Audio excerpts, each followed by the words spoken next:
Ancient mysteries are not myths, they are documented anomalies. Massive stone blocks, weighing hundreds of tons, cut with razor precision. Underground tunnels stretching for kilometers with no clear purpose. Temples aligned perfectly to solstices thousands of years before advanced astronomy. Megalithic sites that modern engineers still struggle to replicate. In Egypt, Peru, Turkey, and across Asia, structures appear far more advanced than the tools officially attributed to their builders. Some cities were abandoned suddenly, some monuments were never finished, some carvings depict knowledge that seems out of place in their era. Archaeology provides dates and theories, but many core questions remain unanswered. Who truly built these sites? What technology did they use? And why does the ancient world look far more sophisticated than history textbooks suggest? The Ramesseum library claims have long stood as one of the most captivating enigmas of ancient Egypt, centered around the question of whether a secret library once existed within the mortuary complex of Pharaoh Ramesses II, the most powerful pharaoh in history. What makes this story so extraordinary is not only the monumental scale of the Ramesseum, with its colossal pillars and shattered statues of Ramesses II, but also the scattered vague and haunting descriptions in ancient texts portraying the site as a repository of sacred knowledge known by names such as the House of Life or Library of Ramesses. These were not invented by modern imagination. As early as the Greco-Roman period, several writings suggested that the Ramesseum once functioned as a center of knowledge, storage, housing administrative records, magical writings, medical texts, astronomical documents, and royal ritual manuscripts. Paradoxically, although such writings mention this archive, modern archaeology has yet to uncover any direct evidence confirming the presence of a complete library. This absence has turned even the smallest fragment of information into the foundation for countless compelling theories. During 19th century excavations, some European researchers noted the presence of sunken structures, strange underground chambers, and areas they believed might once have served as papyrus storage rooms. However, many inscriptions, carved blocks, and writing-related artifacts were removed, damaged, or lost during transportation to museums. This inadvertently obscured the verification of the Ramesseum library even further. What remains today are only a few scattered papyrus fragments, traces of writing desks and tools belonging to scribes, the royal record keepers. Although insufficient to prove the existence of a large-scale library, their presence indicates that the Ramesseum certainly functioned as some form of intellectual center. Mortuary temples were used to record the pharaoh's reign, military achievements, and divine narratives surrounding royal authority, making the existence of an archive fully reasonable. Given Ramesses II's exceptionally long reign, nearly 67 years, the theoretical volume of documents relating to him must have been immense. But the greatest question remains unanswered. Where did all of it go? Scattered ancient accounts, sometimes referring to the book collection of Ramesses, the House of the God's Memory, or the Chamber of Sacred Knowledge, only add another layer of mist to the mystery. None of these documents specifies an exact location. No archaeological evidence points to a library-like structure underground, nor has any discovery recorded a detailed knowledge storage system at the site. Moreover, the Ramesseum's surviving architecture still contains many unexplored areas, underground rooms, sand-filled corridors, and broken foundations hinting at collapsed structures below. Some 19th century survey sketches depict signs of small interconnected chambers resembling the archive rooms found in other New Kingdom temples, but all of this remains speculative. Here, the deepest layer of the mystery begins to unfold. If the library did exist, where is it now? No question about the Ramesseum has sparked more debate or curiosity. One theory proposes that unexcavated lower levels remain buried beneath deep desert sand, concealing the potential archive in darkness for thousands of years. Another theory argues that the library was completely destroyed when the temple suffered waves of devastation during the late period and Roman occupation. The collapse of colossal columns, multi-ton statues, and massive walls suggests that any archive could have been crushed and buried beyond recognition. The third theory, more dramatic and widely discussed, suggests that the texts were deliberately relocated before the temple fell into ruin, moved to a safer site. Ancient Egyptians often transferred sacred materials to other temples when preserving knowledge became essential or when political instability threatened their safety. If the Ramesseum library existed, the relocation might have occurred near the end of Ramesses II's reign or under his successors. The documents could have been taken to Karnak, the archive at Abydos, or even to unknown secret repositories. Some modern scholars link this idea to the legend of the Library of the Pharaohs, a sacred treasury of knowledge believed by some to have inspired later myths surrounding the Library of Alexandria. Though without solid proof, the repeated appearance of the hidden Egyptian library motif across centuries keeps this theory alive. The mystery deepens when considering current archaeological constraints. Although much of the Ramesseum's surface has been excavated, many subterranean structures remain inaccessible. Geological instability, erosion subsidence, and the complete decay of mud brick layers have made finding entrances to underground chambers extremely difficult. No one knows where the sealed rooms lie beneath the rubble. Ground scanning images are too limited, and deeper excavation risks damaging surviving monuments. If the library truly lies underground, it is still there, simply beyond our reach. Another element reinforcing the enigma is the unreliable nature of 19th and early 20th century excavation records.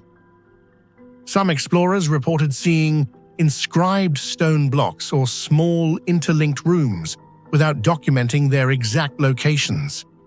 Certain artifacts in European museums labeled as possibly from the Ramesseum lack proper excavation records, preventing scholars from verifying their origins. If these lost items were indeed part of Ramesses II's archive, then the most crucial evidence for the library may already be gone forever. Strangely, even though no library has been confirmed, the Ramesseum contains many indicators of a former knowledge system: scattered papyri writing tools, remnants of workspaces, and wall depictions of scribal activity. The papyri discovered, though very few, span diverse subjects such as medicine ritual practices and temple administration, reinforcing the belief that the original number of documents must have been far greater. Yet this leads to an even heavier question. If these fragments are only remnants, where is the rest? From all these analyses, the core of the Ramesseum library claims narrows into a single question.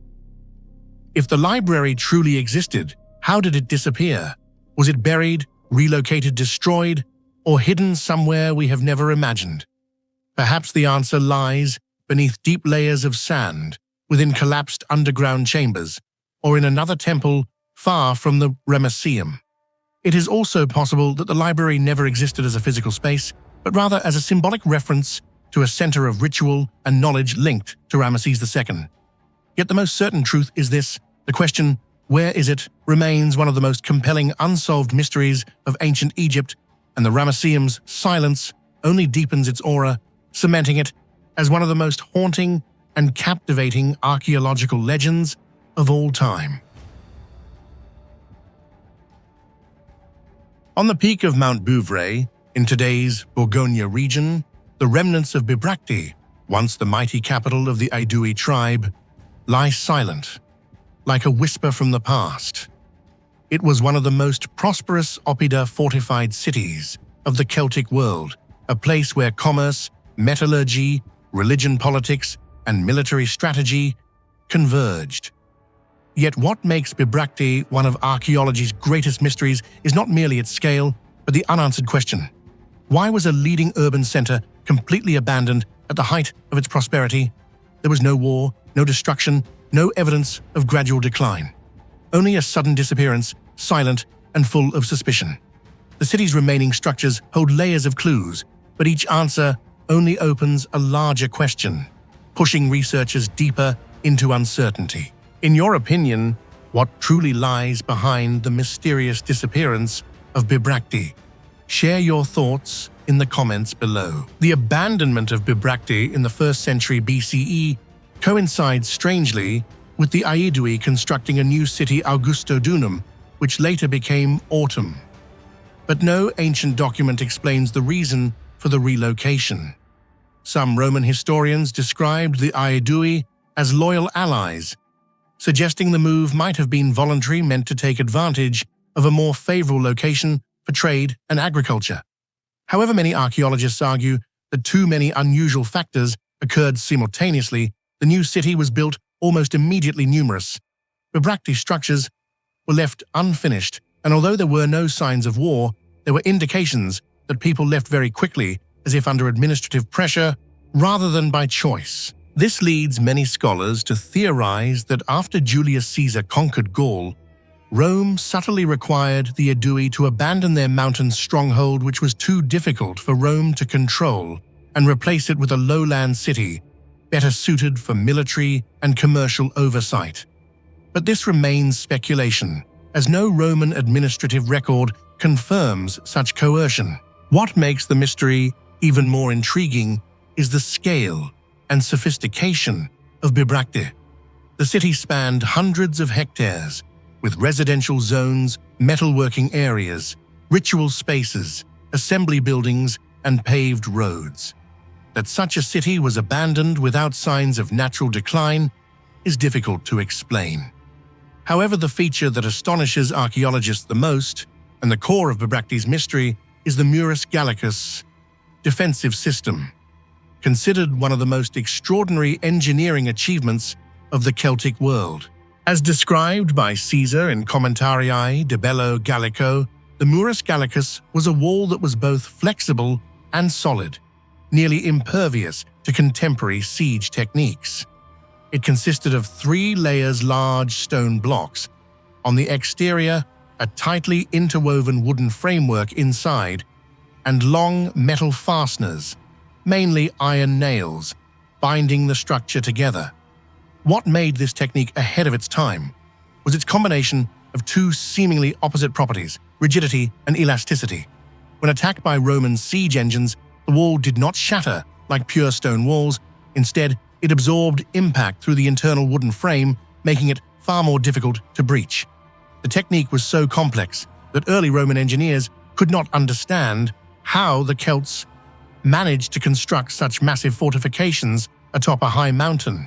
Even stranger, at Bibracte, the Murus Gallicus was not built only to minimum defensive requirements. It was executed on a scale far beyond practical necessity.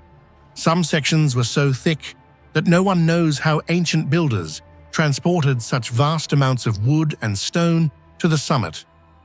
Archaeologists have found evidence that the Aedui repeatedly expanded, reinforced, and reconstructed the walls over time. This raises an unavoidable question. Why would a community invest enormous resources into making the city nearly impregnable, only to abandon it without a single battle?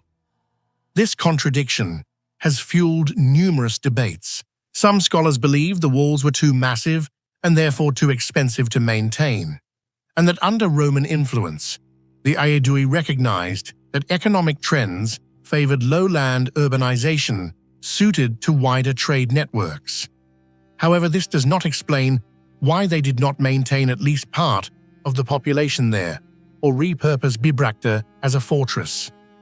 Another hypothesis argues that the sheer strength of the Murus Gallicus made Rome uneasy. Such a stronghold could become a future center of rebellion. Thus, the relocation may have been a political requirement, a demonstration of loyalty in which the Aedui were compelled to leave their old capital. Yet if this were true, why is there no surviving documentation? Could it have been a secret agreement, a political gesture carried out in silence, remembered through oral tradition rather than written record? The mystery remains unresolved. Stratigraphic surveys at Bibracte deepen the mystery. Archaeologists discovered construction projects left incomplete metalworking pits, suddenly abandoned, and residential areas buried under natural sediment, as though nature quickly reclaimed the site after human departure. No valuable objects were left behind, suggesting that the population left in an organized manner and had time to collect their belongings. Yet there is no record of a large migration in Roman sources. Everything happened quietly. Part of Bibracte's legend comes from Julius Caesar himself. It is believed that he wrote portions of Commentarii de Bello Gallico here, and that Bibracte served as an intellectual center, a place where Gaulish leaders, priests, and negotiators gathered. This makes the city's abandonment even more perplexing. An influential political and intellectual hub does not simply vanish because of a routine administrative decision. Bibracte's position atop Mount Bouvray raises another major question. Building a large city on a mountain required immense resources, yet offered extraordinary strategic advantages: long-distance visibility, defense, and control. Why would such an ideal position be abandoned entirely? Did climate shifts make agriculture difficult at the mountain's base? Did trade routes change, reducing Bibracte's importance? These hypotheses seem plausible, but still fail to explain the abruptness of abandonment. Ultimately, Bibracte contains the strangest anomaly of all. There is no evidence of decline, only evidence of departure. No war, no disease, no fire, no mass graves, no signs of panic. The city died through silence, and that silence has turned Bibracte into one of Europe's greatest archaeological enigmas. Today, despite ongoing excavations, each new discovery seems to expand the questions rather than answer them. The Murus Gallicus remains a testament to the Celts' engineering skill and symbolizes the paradox of Bibracte, a city protected so well it was nearly impossible to conquer, yet abandoned without a single battle.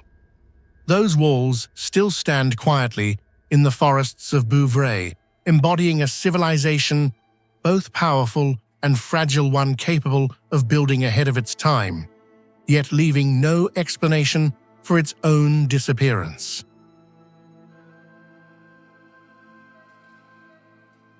The Huashan cliff paintings, located along the towering rock walls beside the majestic Zhuojiang River, are not only a magnificent complex of ancient art, but also one of the most persistent mysteries in the archaeology of Southeast China. The images stretch across sheer vertical rock surfaces so high that modern researchers must rely on boats and specialized climbing equipment to reach them. Yet thousands of years ago, ancient peoples somehow created an enormous pictorial complex far beyond the technical capabilities we assume they possessed.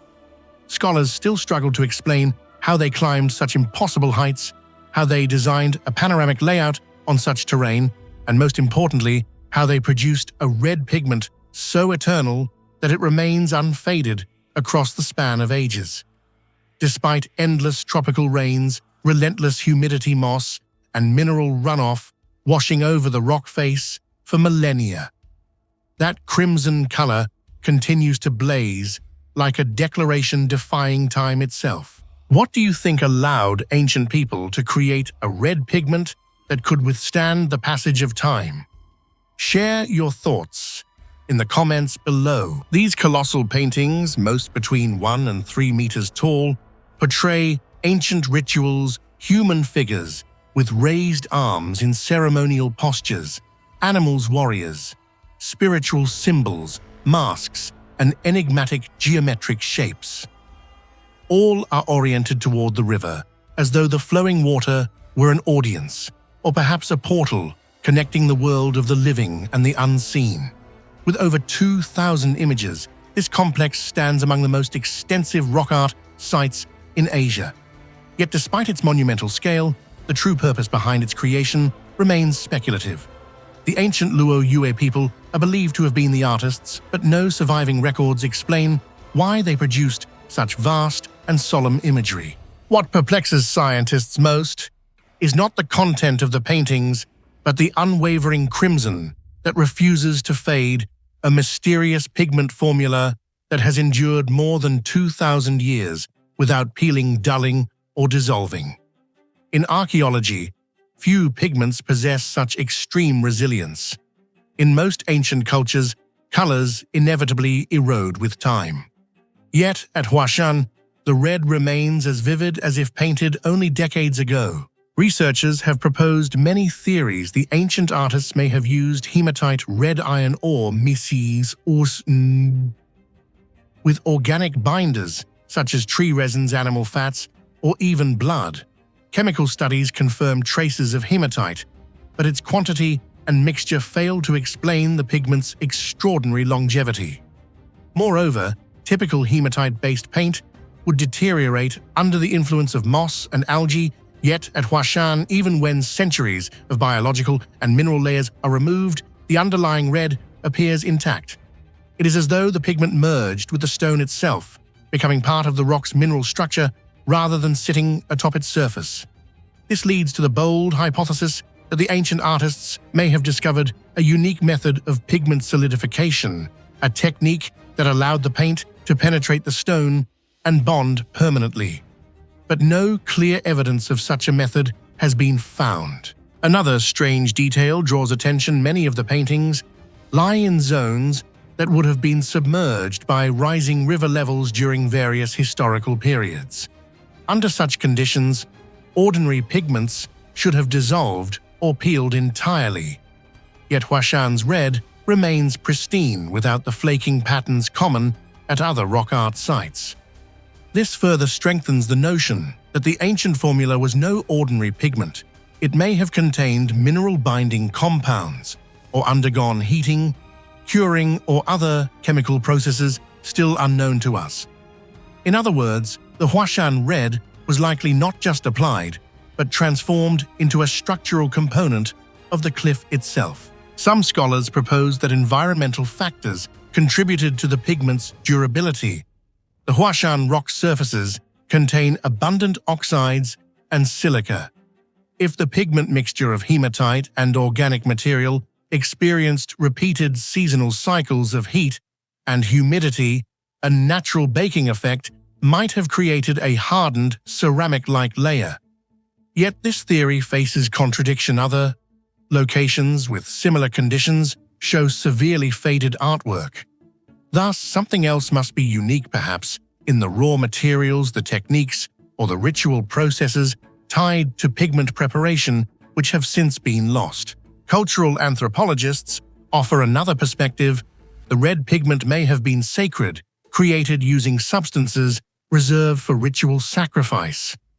If so, the mixture could have included rare organic components, only present in ceremonial contexts, which would explain why the formula was never widely replicated and ultimately disappeared. However, this remains speculation, as no intact organic samples survive to confirm it. Some researchers even ask whether the Huashan paintings were created over an extremely long period, with multiple layers reinforcing the pigment's thickness and adhesion. But laser scanning and 3D analysis show that most images were painted in a single layer, with no evidence of overpainting. This makes the mystery even deeper. One application lasting many millennia with almost no degradation. While the pigment's durability attracts scientific attention, another question lingers: why do all the images face the river?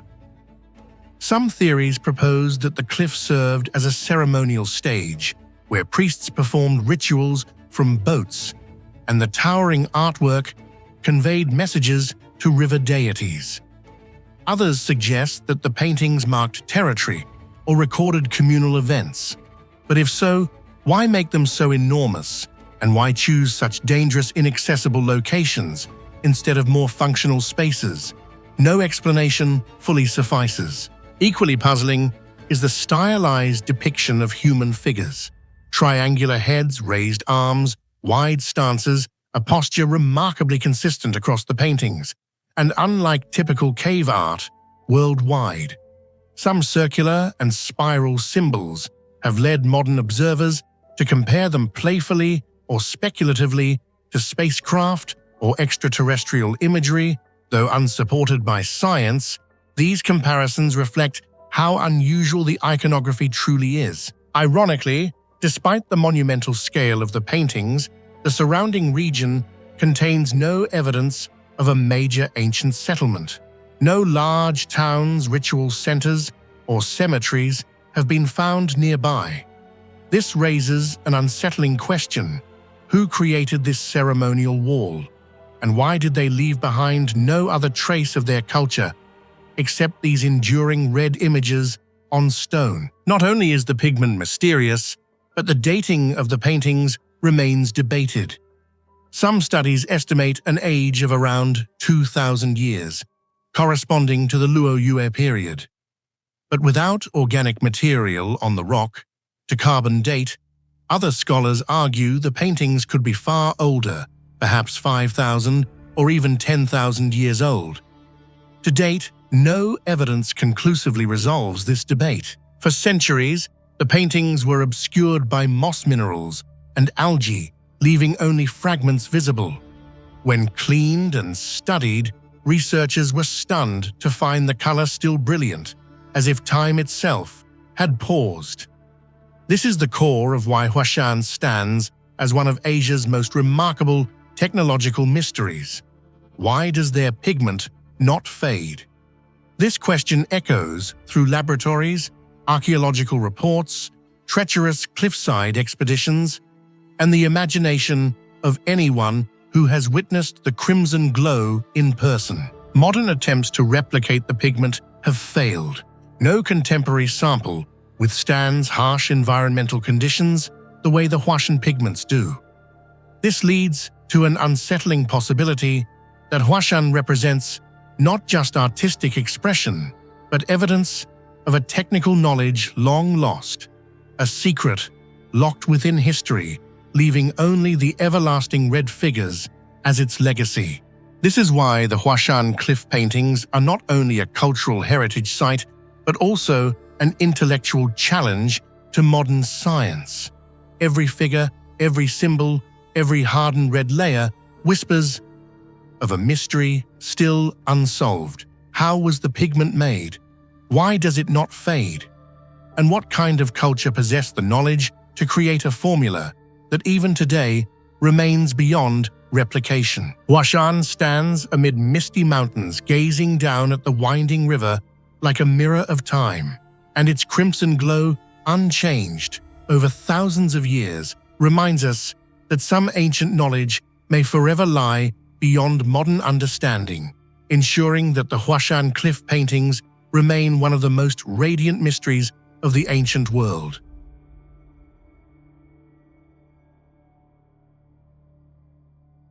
In the southeastern region of the Iberian Peninsula, where barren, rocky mountains meet the seasonally dry Andarax River, the fortified complex of Los Millares has stood for more than 5 millennia as a silent remnant of an era when humans first began to organize complex societies, exploit metals, and most importantly, construct defensive works far beyond what their age should have allowed.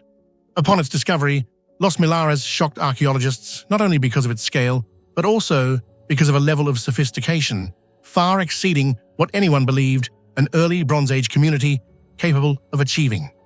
3 large defensive walls encircled the settlement, each equipped with watchtowers, deep ditches, and carefully placed gate systems intended to control the approach of any enemy. These were not temporary defensive barriers, they were symbols of prolonged anxiety, serious military preparedness, and a society accustomed to the constant threat of external attack. The stacked stone layers, the curved wall segments designed to create advantageous firing angles, and the watchtowers positioned at strategic points reveal that the inhabitants of Los Millares not only knew how to defend themselves, but also understood the art of warfare. Inside those walls, the lives of the Los Millares inhabitants emerge through traces of smelting furnaces, copper tools, clearly organized residential zones, and more than 80 dolmen tombs surrounding the settlement. Notably, these tombs were arranged according to specific rules, possibly linked to astronomical observation or religious rites. This suggests that the community was not only advanced militarily, but also possessed a rich spiritual life and a complex belief system. The grave goods indicate a socially stratified community where individuals of higher status were buried in larger, more elaborate tombs. However, despite signs of hierarchy, Los Millares left no evidence of a palace or any clearly defined center of political authority. There is no walled-off area reserved for a single leader, nor any tomb overwhelmingly superior to others like the royal graves seen in other civilizations. This raises an intriguing question. Who commanded the construction of this entire fortress? A powerful chief, a council of elders, or a political structure entirely different from anything we know? Copper metallurgy was the defining factor that elevated Los Millares into an economic center of the Iberian region. The smelting furnaces found here prove they mastered the techniques of extracting heating molding and casting copper. Copper artifacts in the Los Millares style have been found at distant sites, indicating a far-reaching trade network. This reinforces the idea that Los Millares was not merely a village, but a regional hub of economic, religious, and military influence. Yet this very wealth may have made it a target for surrounding communities, those seeking to seize its resources, technologies, and power. The discovery of numerous arrowheads, weapons, and burn marks on the walls indicates that the inhabitants had to defend themselves against repeated assaults. The construction of 3 walls was no accident. It was the accumulated response of many generations to dangers long forgotten by modern researchers. Yet amid all this prosperity and preparedness, what makes Los Millares one of Europe's greatest archaeological mysteries is how it vanished suddenly, quietly, and almost without leaving a trace of the real cause. Around 2300 BCE, this vast settlement was abandoned. There is no thick ash layer pointing to a catastrophic fire, no scattered bodies indicating a massacre, and no evidence of a large-scale epidemic. The inhabitants of Los Millares appear to have left in an orderly fashion, as though following a prearranged plan, taking what they needed and never returning. There are no signs of chaos, no hastily abandoned objects, no half-empty storage areas, no signs of despair. Their disappearance is calm, to the point of being unsettling. Many hypotheses have been proposed, yet none sufficiently explain the mystery. The first suggests climate change. Iberia experienced a prolonged drought during that period, leaving the land barren, water scarce, and crops unproductive. This could have forced the inhabitants to migrate to more fertile areas. However, geological studies show that climate change did not occur suddenly enough to compel them to abandon such a major center. And if climate truly were the cause, why did this resourceful and resilient community, one that had thrived for centuries, not attempt to adapt? The second hypothesis suggests copper depletion. If the main resource had run out, the economy of Los Millares would have collapsed. Yet modern geological surveys indicate that copper deposits still exist around the site. Moreover, this community already maintained an extensive trade network that would have allowed them to import metal if necessary. Thus, this explanation is also unconvincing. The third hypothesis concerns warfare. Perhaps they were not destroyed in a single battle, but worn down by prolonged pressure from newly emerging groups or more aggressive societies. These groups might have gradually weakened Los Millares, reducing manpower and undermining their ability to maintain large fortifications. But if warfare were truly the cause, why is there no clear evidence of destruction? Why did the inhabitants leave in order rather than die on sight or flee in panic? These unanswered questions leave the warfare hypothesis incomplete. The most debated hypothesis involves the rise of the El Agar culture, a powerful society with clear hierarchical structures and advanced metallurgical skills. El Agar emerged immediately after the disappearance of Los Millares, leading many scholars to believe that the inhabitants were absorbed into this new culture. Yet again, there is no direct evidence of conquest, no extensive destruction, no mass violence, and no abrupt architectural or material shift at Los Millares, indicating El Agar occupation. If Los Millares people did join El Agar, then the process must have been gradual and peaceful. But this still does not explain why they abandoned an economic, religious, and military center built over generations. What deepens the mystery is the complete absence of any evidence indicating that they built a new settlement elsewhere. No second Los Millares has been found, nor any clear migration trail. The community seems to have dissolved into space and time, leaving no direct descendants, no folklore, no cultural memory. The dolmen tombs fell out of use, the furnaces went cold. The walls remained standing, but no footsteps passed through them again. A once powerful, wealthy, and complex society vanished into absolute silence, a silence so profound that many archaeologists believe we are still missing a crucial piece of the puzzle. More speculative theories suggest internal conflict, a shift in religious belief requiring abandonment of the old settlement, or even environmental disasters such as earthquakes or severe erosion. But all of these remain conjecture. No definitive evidence supports any of them. And it is precisely this void where archaeological reasoning cannot reach that makes Los Millares extraordinary. A massive fortress built against unseen enemies, a metallurgical center of regional influence, a socially sophisticated and spiritually rich community, yet one that evaporated within a relatively short time, leaving behind only mute stone walls. Those walls reveal nothing of their final story. They stand worn by wind and layered with centuries of dust, as though guarding a truth modern humans are not yet equipped to uncover. And until that missing piece is found, the sudden disappearance of Los Millares will remain one of the greatest unanswered questions in European archaeology. What do you think truly caused a powerful civilization like Los Millares to disappear completely without leaving a trace? Share your thoughts in the comments below.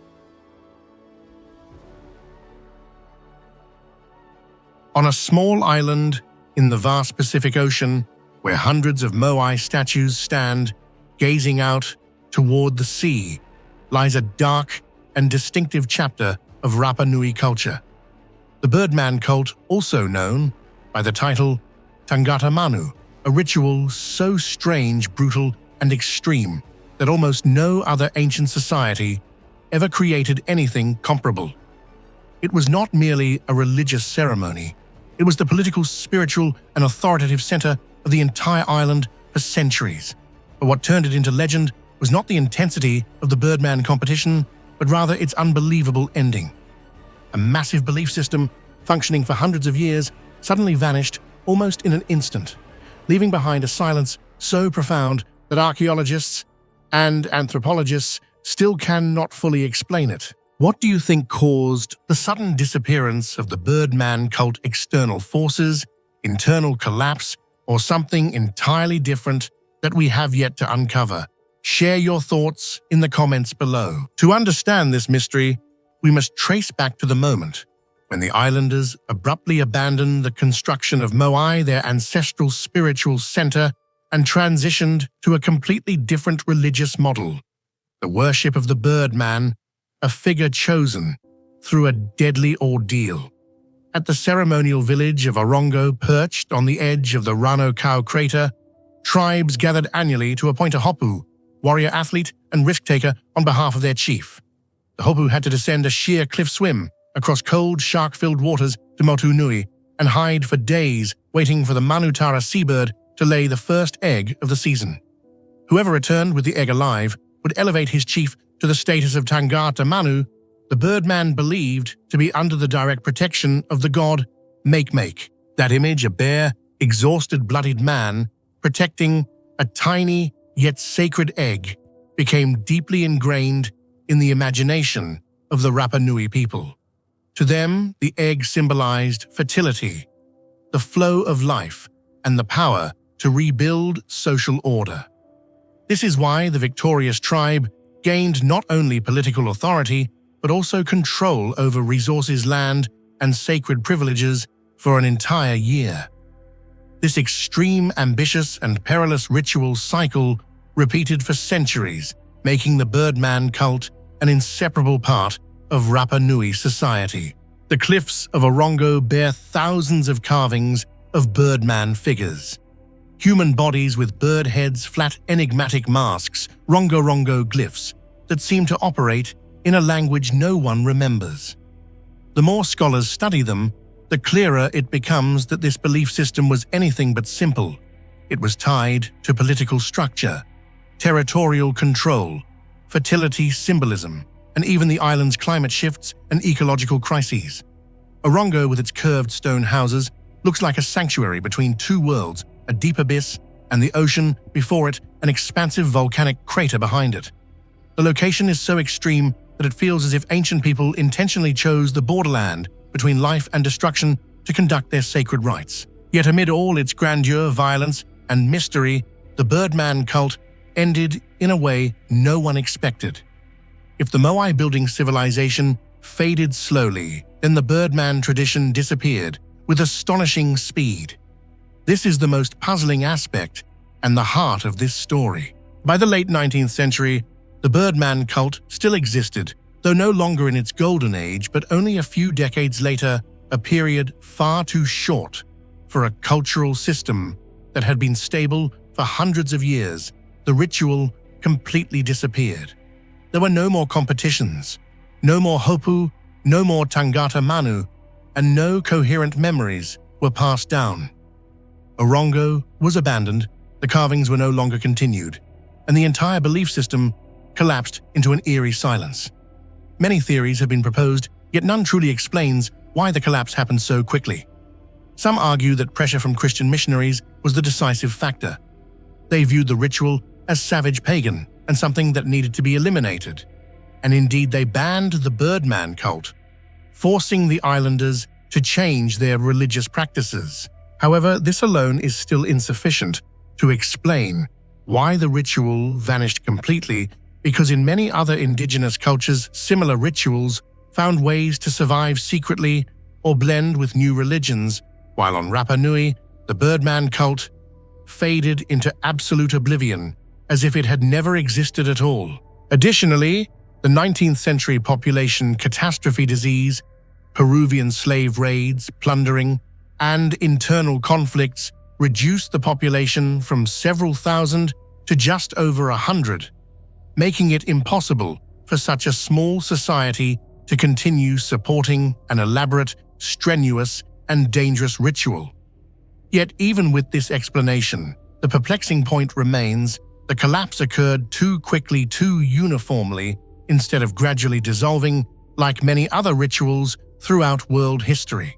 Anthropological studies suggest that faith in the Birdman cult had slowly eroded from within. As the island plunged into ecological crisis, conflict, and social upheaval, choosing leaders through a deadly competition no longer seemed suitable for maintaining order. A ritual once believed to bring balance began instead to create division. And when belief fades, a ritual, no matter how sacred, cannot survive. What is even more unsettling is that the Rapa Nui people left behind no stories about its end, no legends, no collective memory, no clear accounts. A complex religious system with such profound influence should have left an unmistakable mark, yet it vanished like a breath carried away by the winds of the South Pacific. This has led many scholars to believe that the collapse of the Birdman cult resembled a deep spiritual closure, as if the entire community collectively chose to bury the ritual, not only in practice, but also in memory. Some extreme theories even propose that the people saw the ritual as a source of conflict and suffering, prompting them to erase it as an act of communal purification. Whatever the true cause, the disappearance of the Birdman cult remains one of the rare cases in human history where a major, tightly organized belief system that endured across generations ended with no transitional phase whatsoever. No new version, no replacement ritual, no adaptation, only a sudden and absolute ending. Today, standing atop the cliffs of Orongo, looking down into the deep ocean, where Hopu once risked their lives, it is difficult to imagine that this place was once the heart of an entire sacred power structure. Orongo is empty. Motu Nui is silent. The Rongo symbols remain motionless, and the Birdman cult remains a story without a final chapter. Perhaps that is what makes the mystery so captivating. A brilliant, dangerous, ambitious, and powerful belief system vanishing as though it never existed at all.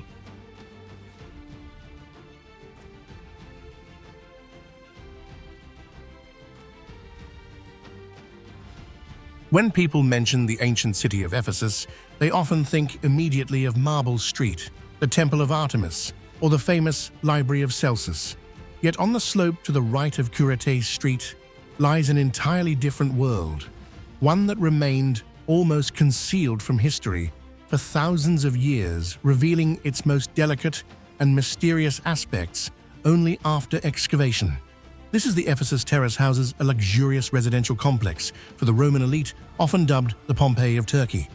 These houses do not merely depict a lifestyle of unimaginable opulence, they harbor mysteries that continue to challenge archaeologists today, the enigma of unusual pigments in the frescoes, building techniques far ahead of their time, and the sudden disappearance of the residents. With the mysteries surrounding the unusual pigments, the advanced construction techniques, and the puzzling disappearance of the residents, what do you think is the most important clue that could help unravel the secrets of the Ephesus terrace houses? Share your thoughts in the comments below. One of the first astonishing questions is why the wealthiest citizens, instead of selecting broad open land to build their villas, chose to construct an entire upper-class neighborhood on a narrow and steep hillside.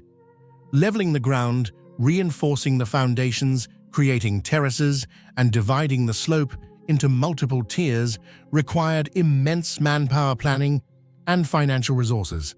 So what was the true motivation? Some theories suggest this location allowed them to overlook the entire city, from bustling markets to the strategic harbor. Others believe this was an elite zone adjacent to major religious and administrative structures, symbolizing the influence of noble families. Still, some suspect that the Roman elite of Ephesus had particular spiritual or cosmological reasons, something not clearly recorded in ancient texts. Inside the terrace houses, the advanced building techniques raise even more questions. Some rooms feature hypercoursed underfloor heating systems, a luxury usually found only in the most extravagant villas of the empire. Hot air channels were meticulously arranged beneath marble floors to distribute heat evenly without damaging the structure. The water supply system, with pipeline systems and pressure-regulating channels, also far surpassed many medieval European cities. This has led to speculation that the inhabitants were not only wealthy but powerful enough to secure the best engineers, artisans, and architects from across the Roman Empire. Yet the greatest, strangest, and most captivating mystery of the terrace houses lies in their frescoes and mosaics. The paintings emulate Roman styles but contain subtle influences of Greek art and Anatolian traditions. Their craftsmanship is so refined that many cannot believe the paintings are over 2,000 years old. The reds remain vibrant, and the deep blues look freshly painted. This leads to the most heated debate. Where did the pigments come from, and why have they remained so remarkably stable over the centuries? Analyses show that some of the pigments do not match mineral compositions found around Ephesus. In particular, the deep reds and distinctive blues detected in the fresco layers seem to originate from distant regions. Some researchers argue that artisans imported pigments from Egypt, famous for producing Egyptian blue, humanity's earliest synthetic pigment known for its durability. However, samples from the terrace houses do not perfectly match known Egyptian blue. Some chemical components resemble a mixture of Afghan lapis lazuli and local Anatolian minerals, prompting the question, just how far-reaching were their trade networks? Even bolder theories suggest that the elite of Ephesus possessed a secret pigment-making formula, produced in workshops that have yet to be discovered. The colors are not only durable, but also astonishingly vibrant, after millennia, raising the question, did they use a special binder, a long-lost solvent, or a painting technique erased by the passage of time? The mosaics are equally enigmatic. Microscopic pieces form detailed mythological scenes, portraits, and daily life imagery, using marble glass and rare minerals. Some mosaic tiles exhibit unusual translucence and reflectivity, evidence of an advanced glass firing technique whose origin is still unknown. Who created these pieces? Were they local artisans, craftsmen from Italy, or a traveling guild of elite mosaic specialists serving noble households throughout the empire? Another curious detail is the inconsistency in artistic style. Some frescoes resemble older Hellenistic art, while others align with Roman taste from the Augustan period. This raises suspicion that earlier decorative layers lie beneath, overlapped by successive generations. If true, the terrace houses would serve as a cultural archive, storing centuries of evolving artistic traditions. But confirming this would require peeling back wall layers, a risky endeavor that could permanently damage the artworks. But the mysteries extend beyond color and art. The internal architecture of the terrace houses contains layers that defy explanation. The complex includes servant corridors, hidden staircases, small windowless chambers, and hollow spaces beneath the floors. Some small rooms are decorated with unusual lavishness, far beyond practical needs, suggesting they may have served ritual purposes or housed private elite social activities. In several houses, daily objects, dishes, statues, and household items were left exactly where they stood, as if the inhabitants fled abruptly. This supports the theory of a major earthquake. However, destruction levels are inconsistent. Some areas remain nearly intact, while others collapsed entirely, prompting the question, was an earthquake the sole cause, or did war, disease, or internal conflict also contribute to their sudden disappearance? Deep excavations beneath the terrace houses have revealed bricks and structural components from earlier Greek periods, even traces of indigenous Anatolian architecture predating Roman Ephesus. This suggests the complex may have been built atop older structures, or that the slope had long been a residential zone continuously modified over centuries. If true, an older Ephesus previously unknown may still lie hidden beneath the soil. All these elements make the Ephesus terrace houses one of Turkey's most enigmatic archaeological sites. They not only illuminate the lives of the Roman elite, but also pose countless questions about engineering, art, trade, belief systems, and the dramatic transformations of a once prosperous Mediterranean metropolis. And at the heart of the mystery, the unusual pigments in the frescoes and mosaics remains a historical puzzle with no definitive answer, challenging both modern science and human imagination.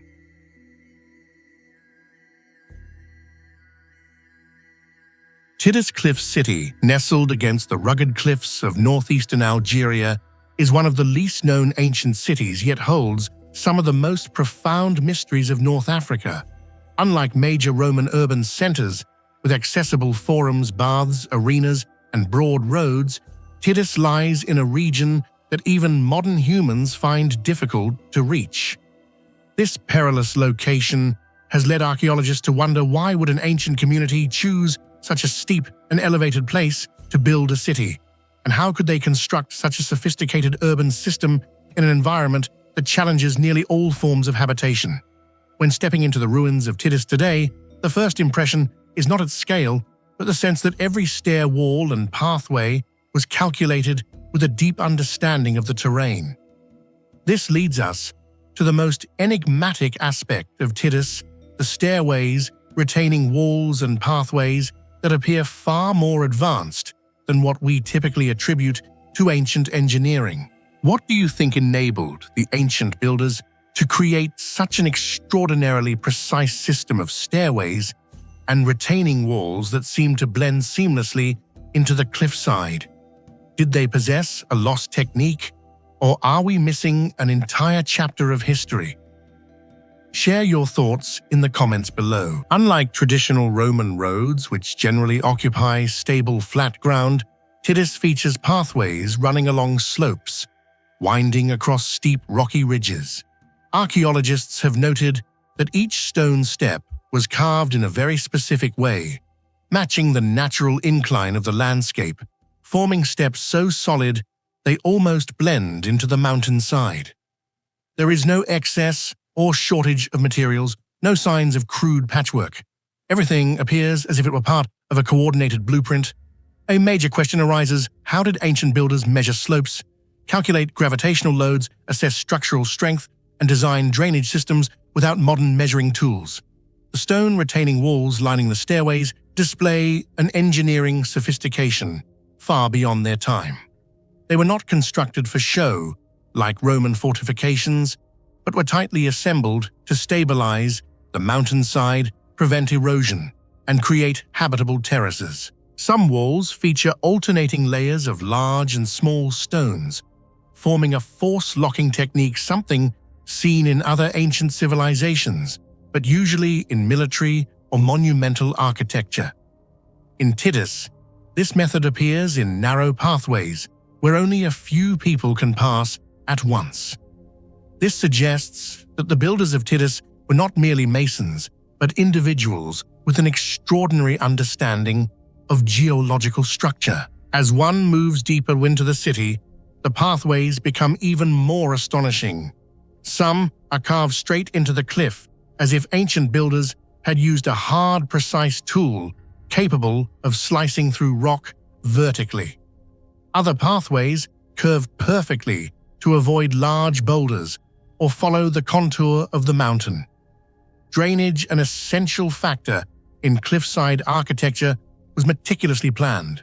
Small runoff channels weave between the stone steps extending downward to prevent rainwater from eroding the walkways. Strangely, these drainage lines have a remarkably accurate gradient, not steep enough to create damaging flows, yet not shallow enough to cause stagnation. No records exist explaining how ancient inhabitants of Tiddis executed such complex engineering calculations. Many experts remarked that Tiddis' pathway system is more sophisticated than that of some military fortresses built during the same era. This has led to a controversial theory. Perhaps Tiddis once played a special role, possibly a ceremonial center, a strategic sanctuary, or a sacred location, requiring its inhabitants to build the city with optimal structural and defensive precision. If it were an ordinary residential settlement, the massive effort required to meticulously craft each stone step in such a disciplined manner would seem unnecessary. The retaining walls of Tiddis deepen the mystery further. Some are built with red local stone, giving the city its distinctive hue. Under sunset light, the entire city turns a deep crimson, prompting explorers to describe it as a blood-red city suspended in the sky. Even more remarkable, several retaining walls remain intact after thousands of years, despite constant exposure to strong winds, heavy rain, and extreme temperature shifts. This demonstrates that ancient builders understood how to distribute weight and design structures aligned with the mountain's natural slope. Beyond stairways and retaining walls, the pathways weaving between structures raise additional questions. They do not merely support movement. They seem intentionally designed to guide inhabitants toward important areas of the city with minimal difficulty. The layout of routes connecting small plazas, shrines, and residential zones reflects a highly deliberate urban plan. Some narrow paths suddenly open into wide spaces, leading archaeologists to speculate that these transitions may have held ceremonial or symbolic meaning, ushering travelers from darkness into light from confinement into openness. While Roman architecture strongly influenced many parts of the city, the cliffside pathways do not follow Roman standards. This reveals that local Numidian or Berber inhabitants played a decisive role in shaping the city's unique architectural identity. Evidence suggests at least two cultural layers, pre-Roman and Roman. Yet the blending of these traditions is so seamless that determining precise boundaries becomes difficult. This lies at the heart of the mystery. Did the Romans inherit a pre-existing system of stairways, pathways, and retaining walls created by a local culture with remarkable building skills? Additionally, the challenge of transporting stone uphill remains unsolved. The terrain of Tiddis is so steep that modern machinery struggles to access it today. So what method did ancient builders use? Ropes and pulleys, stone slides, temporary transport ramps, now erased by time. No solid evidence supports any particular method, deepening the enigma. Another curious discovery is the uniformity in the size of the stone steps. The ancient builders appear to have established a standard and adhered to it across generations. This suggests a tightly organized society with rules, supervisors, and construction oversight, something not always found in small mountain communities. Tiddis may have served as a military transit point, a sacred center built with special care for rituals, or even a secret training complex. None of these theories are confirmed, but the sophistication of the cliffside pathways strongly implies that Tiddis played a far larger role than historical records acknowledge. Today, standing on the ancient steps and gazing across the wide valley below, one can sense that Tiddis was more than a settlement. It was a testament to human resilience against harsh natural conditions. At the same time, it feels like a relic awaiting decipherment. Who built this extraordinary architectural system? What tools did they use? And what was the true purpose of this cliffside city? With its strange red hue, intricate stairways, and advanced retaining structures, Tiddis Cliff City continues to challenge scientific understanding and ignite the curiosity of all who seek to grasp the true capabilities of ancient civilizations.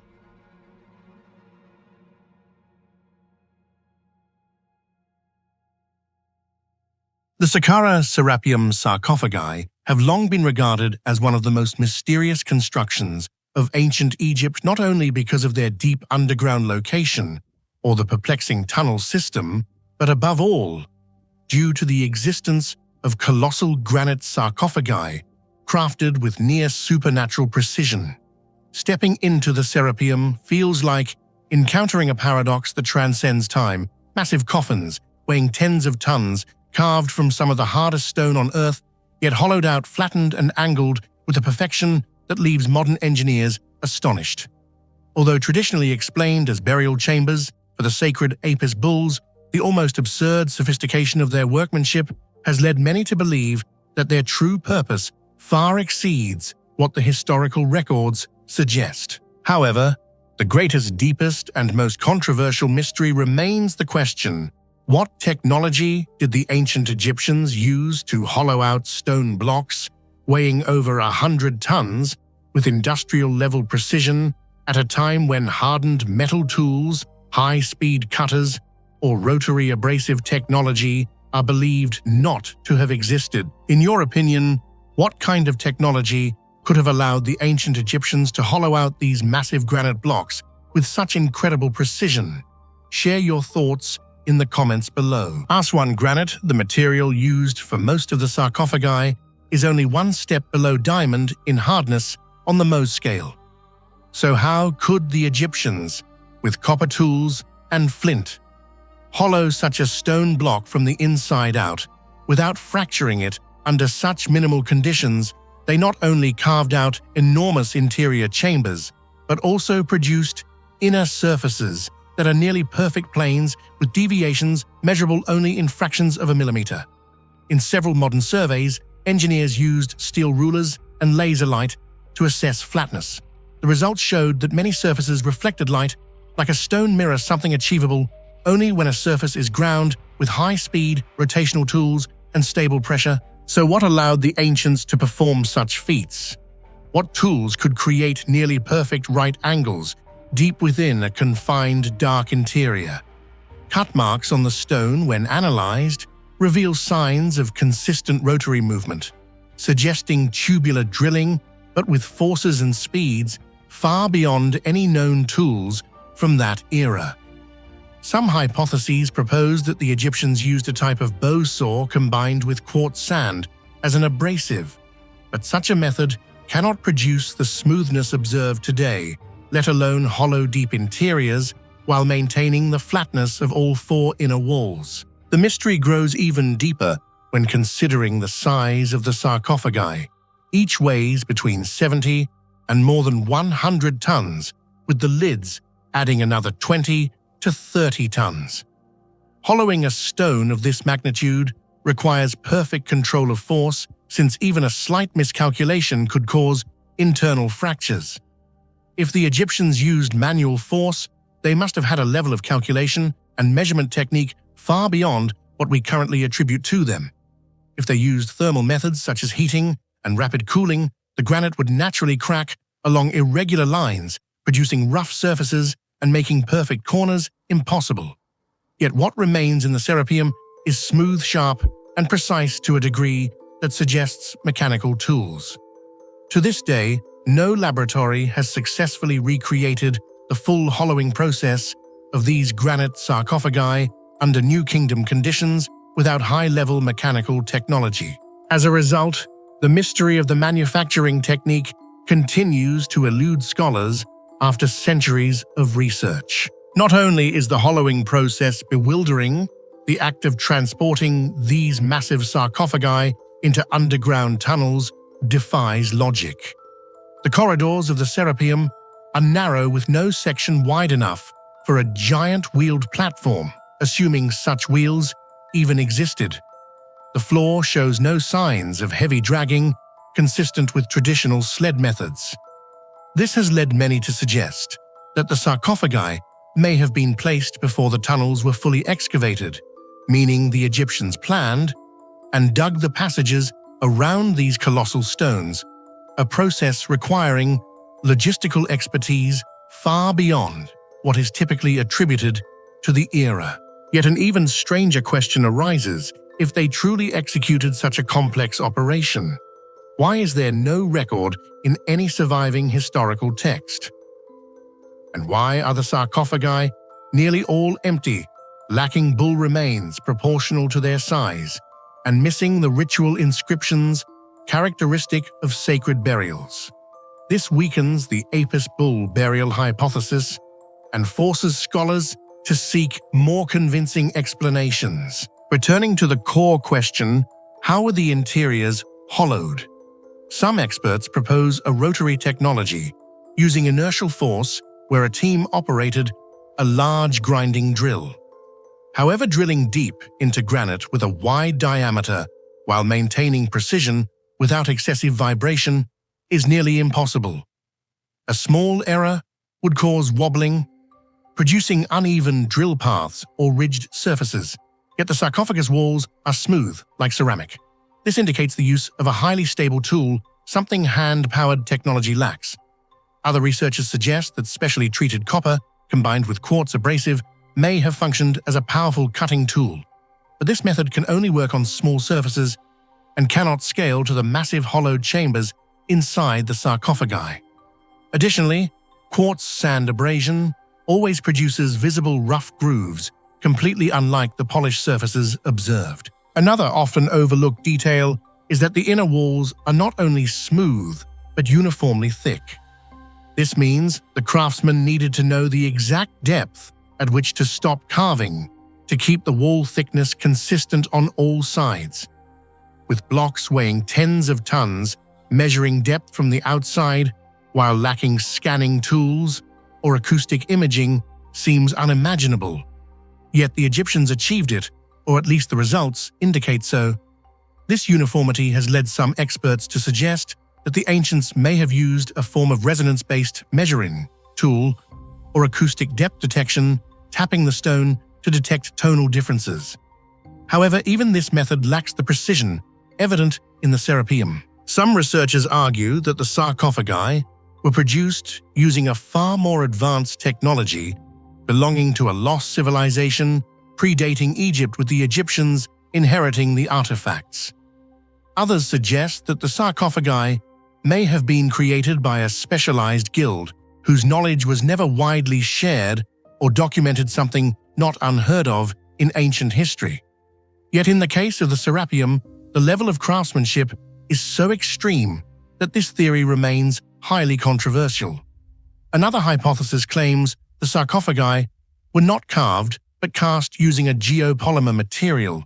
However, chemical analysis disproves this, confirming the granite is natural and not artificial. Ultimately, standing before the colossal sarcophagi of the Serapium, one cannot help but question not only their purpose, but also the true engineering capabilities of ancient Egypt. While mainstream history still asserts that these were products of refined manual labor and long periods of work, the evidence carved into the stone tells a different story, one of precision beyond the known limits of the era. The question of how they hollowed out stone blocks weighing hundreds of tons without cracking them, how they created mirror-flat surfaces and razor-sharp right angles, remains unanswered. And it is this silence embedded within the stone that makes the Serapium one of Egypt's greatest mysteries, a place where every granite block stands not only as a sarcophagus, but as a challenge to modern understanding. How much of human history do we still fail to truly comprehend? Amid the Rhodope Mountains of Bulgaria, where grey veils of mist cling to cold, sharp, rocky slopes, stands an ancient structure shrouded in countless unresolved mysteries, the Perperikon Thracian Oracle. This is not merely an archaeological site.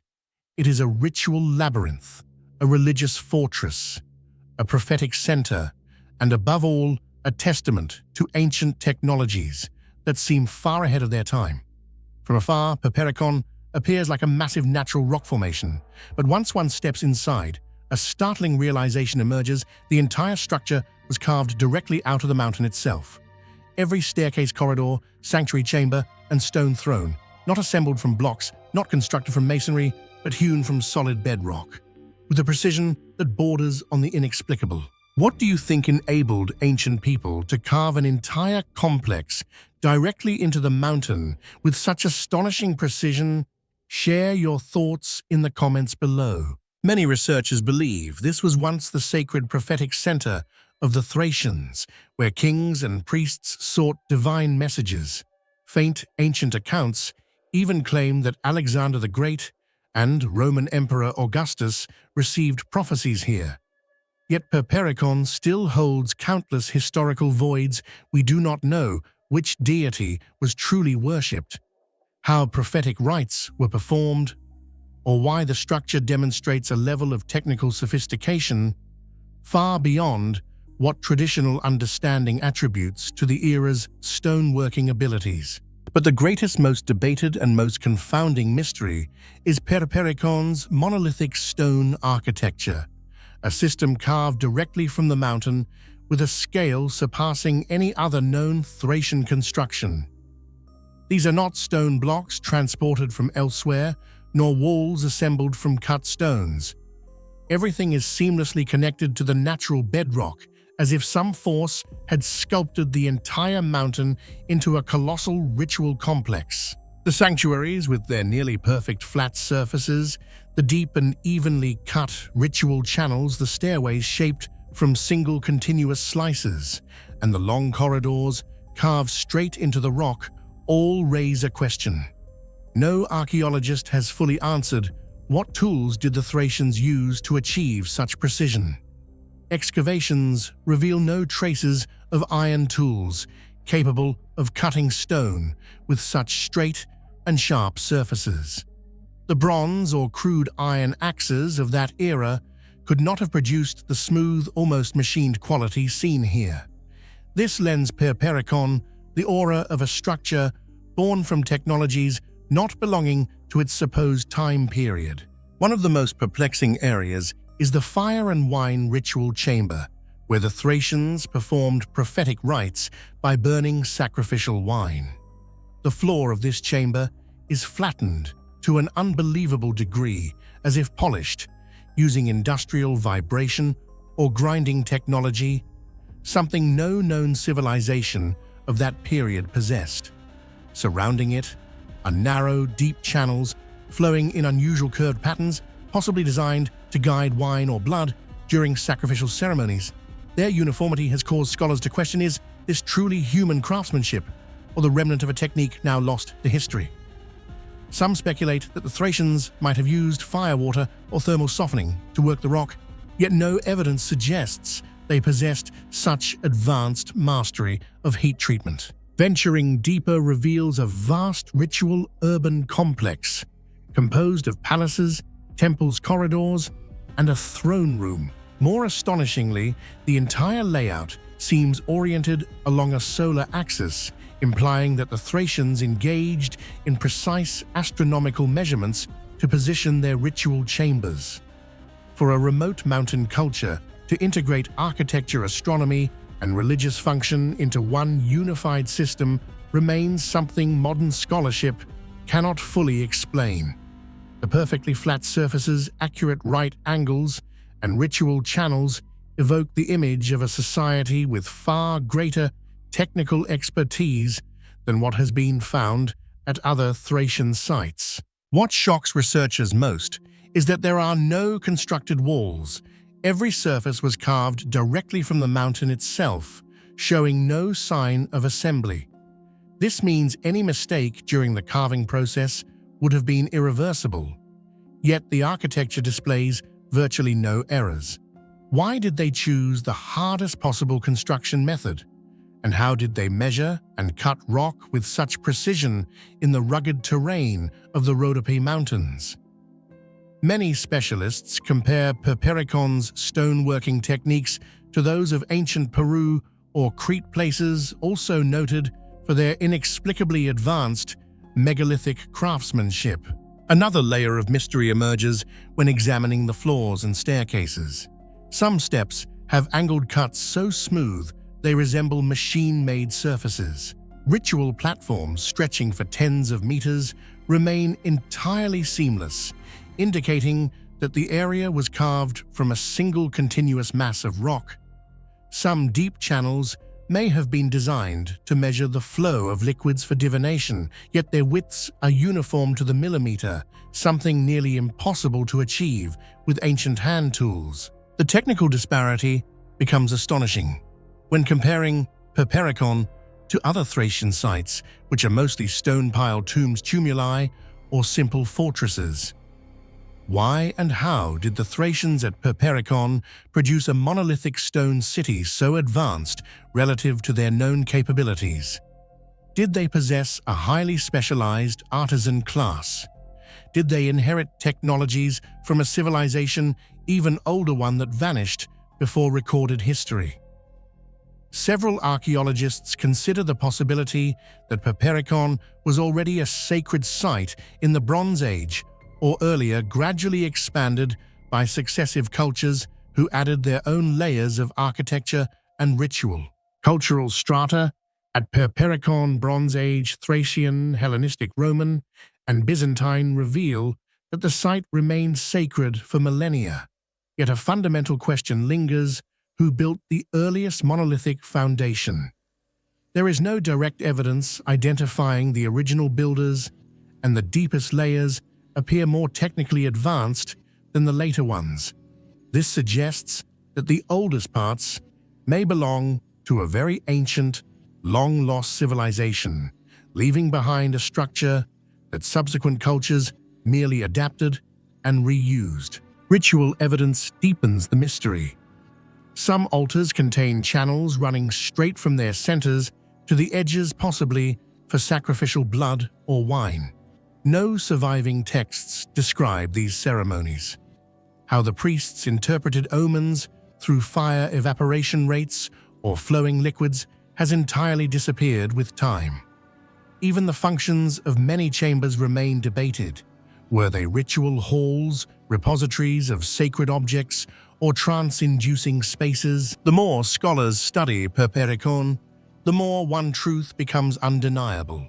Not only the site's origins and rituals are mysterious. The stoneworking technology itself defies modern explanation. It represents a striking example of how ancient architecture may have been far more advanced than we assume.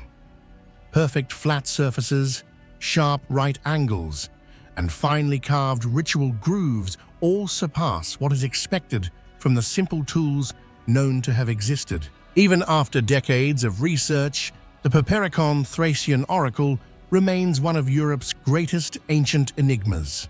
This massive monolithic complex continues to puzzle archaeologists, captivate researchers, and provoke wonder among history enthusiasts. It forces us to ask, have we underestimated the capabilities of ancient civilizations, or is Perperikon the remnant of a lost body of knowledge? Whatever the truth may be, Perperikon still stands towering over the Rhodope Mountains, issuing an eternal challenge to all who encounter it. Try to decipher me, if you can.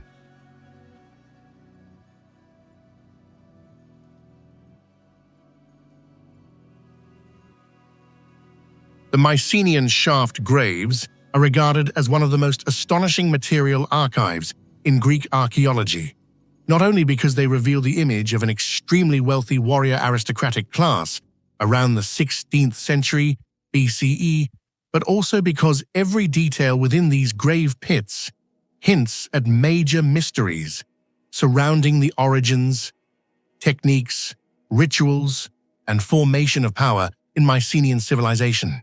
The deep shaft-shaped graves carved vertically into the earth, surrounded by stone circles and used to bury multiple elite individuals, reflect a unique transitional period in which indigenous cultural elements, Minoan influences, and far-reaching trade networks collided, creating a society both powerful and enigmatic. However, the most haunting, captivating, and difficult-to-explain mystery is the enormous gold treasure found within these graves, gold artifacts so refined that their craftsmanship remains an open question.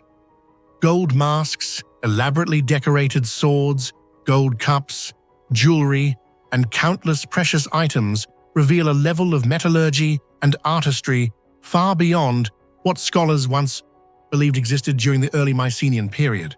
Astonishingly, Mycenae is not located near any major gold mines, and the natural resources of the Peloponnese could not have produced such vast quantities of gold.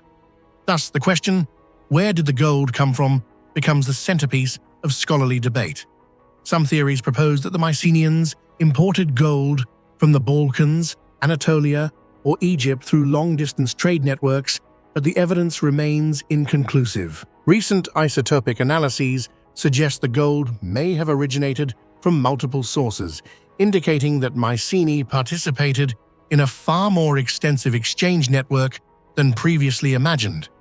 Yet this does not rule out the possibility that some portion of the gold came from warfare and plunder, aligning with the image of a militaristic society.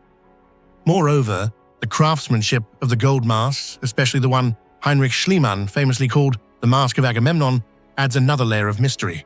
The thinly hammered gold sheet, the sculpting of facial features, the uniformity of the surface, and its aesthetic coherence surpass the technological expectations scholars once associated with the 16th century BCE. Some researchers suspect that the Mycenaeans may have learned directly from Minoan artisans of Crete, known for their sophisticated craftsmanship. Yet the stylistic features of Mycenaean masks and swords remain distinct, not entirely aligned with Minoan artistry. This raises an even bigger question. Did the Mycenaeans develop a secret metallurgical center or a specialized craft tradition that has yet to be discovered? Or were these master artisans itinerant craftsmen from elsewhere commissioned exclusively by Mycenaean elites? With no written records, all hypotheses rely solely on artifacts and stylistic comparisons. The bronze gold swords engraved with lion hunting scenes, Swirling motifs, battle imagery, and marine creatures demonstrate an artistic sophistication beyond their time. The details are so precise that only highly specialized tools could have produced them.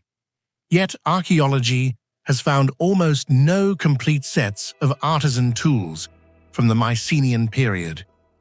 This introduces another puzzle. How were such masterpieces created without leaving behind traces of their workshops?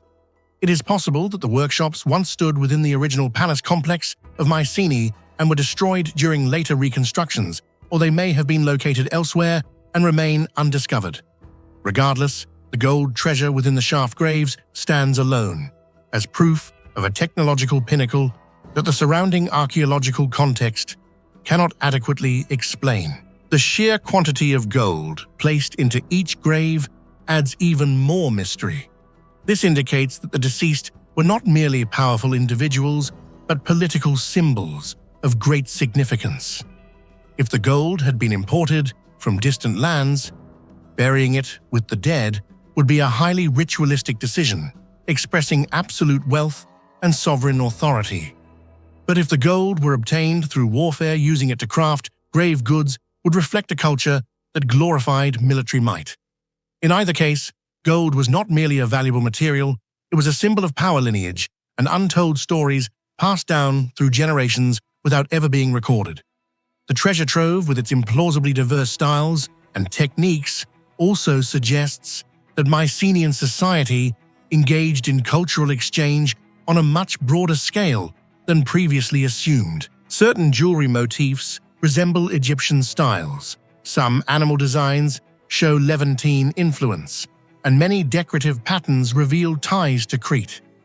This suggests that the Mycenaeans were far from isolated, they were active participants in the economic and cultural networks of the Eastern Mediterranean. Yet the paradox lies here. Despite these diverse influences, the Mycenaeans maintained a distinctly powerful, militaristic artistic identity, infused with ritual symbolism associated with warrior elites. This peculiar blend makes the gold artifacts from the shaft graves a collection that defies classification into any single artistic tradition. Beyond the gold, the shaft grave structure itself carries deep mystery. The choice to use deep vertical shafts rather than the thallus beehive tombs, common in later Mycenaean periods, suggests an older ritual tradition with special significance. Bodies were often buried with weapons, jewelry, and sometimes multiple individuals across generations within the same grave. This may indicate ancestor veneration or a closed, dynasty-like power structure. Yet the identities of those buried remain unknown. No linear B inscriptions record their names, leaving scholars to infer their status solely from the wealth of their grave goods. Were they ancestors of the kings described in Homeric epics, or members of an earlier pre-Homeric warrior dynasty that has vanished from historical memory? Schliemann's claim of discovering the mask of Agamemnon only intensified controversy. Today, scholars agree that the gold mask dates centuries earlier than the time traditionally attributed to the mythical Agamemnon. Yet its exceptional craftsmanship and stylistic differences from other masks introduce another mystery. Did it belong to a particularly significant ruler within Mycenaean society? Or did Schliemann inadvertently or deliberately interpret the find to fit his own expectations? Whatever the truth, the mask endures as a symbol of a golden, enigmatic era accessible only through its material remnants. The circular arrangement of the grave enclosures surrounding the central area of Mycenae continues to puzzle researchers.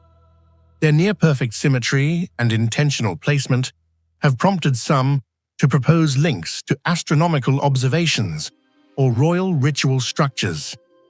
If true, the shaft graves would not simply be burial sites, but integral components of a complex political religious system in which gold artifacts served as ceremonial symbols of supreme authority. Despite the wealth of artifacts recovered, no written texts explain the rituals or reasons behind burying such vast amounts of gold underground. This renders the shaft graves not only a treasure trove, but also a barrier to knowledge. Each piece of gold is a gleaming fragment that remains silent about its owner's secrets. That silence is precisely what creates the enduring allure. Gold may tell a story of wealth, but it cannot speak of its origins. As a result, the Mycenaean shaft graves stand as one of Greek archaeology's greatest mysteries, a burial complex of powerful warriors, a treasure of unknown origin, a technical achievement without developmental context, and a cultural tableau without explanatory text.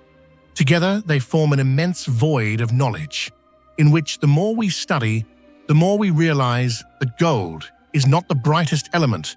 The unanswered questions it leaves behind are: where do you think the gold treasure in the shaft graves truly came? From trade warfare or some other unknown source? Share your thoughts in the comments below.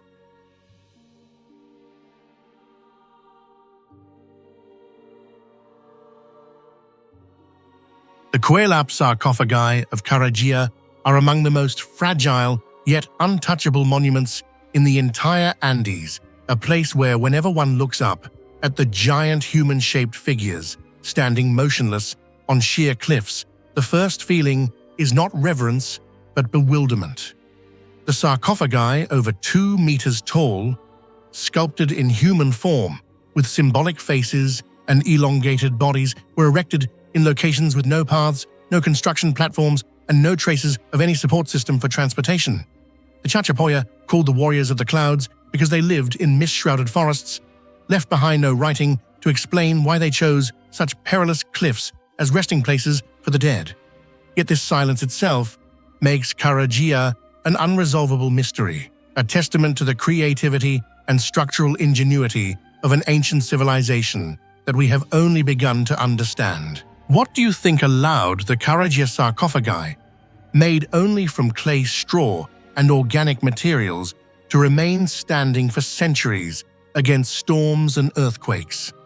Was it a lost construction technique or simply a coincidence of nature? Share your thoughts in the comments below. From afar, the sarcophagi seem to grow directly out of the cliff, suspended in mid-air, their large round eyes gazing down into the valley as if keeping watch over the living. Inside each sarcophagus lies a single set of remains, an individual of high status. In Chachapoya society, a leader, a shaman, or someone with significant spiritual authority. But the major question remains: why did they not bury their dead underground like most civilizations? And why did they grant them tall, upright, human-shaped structures?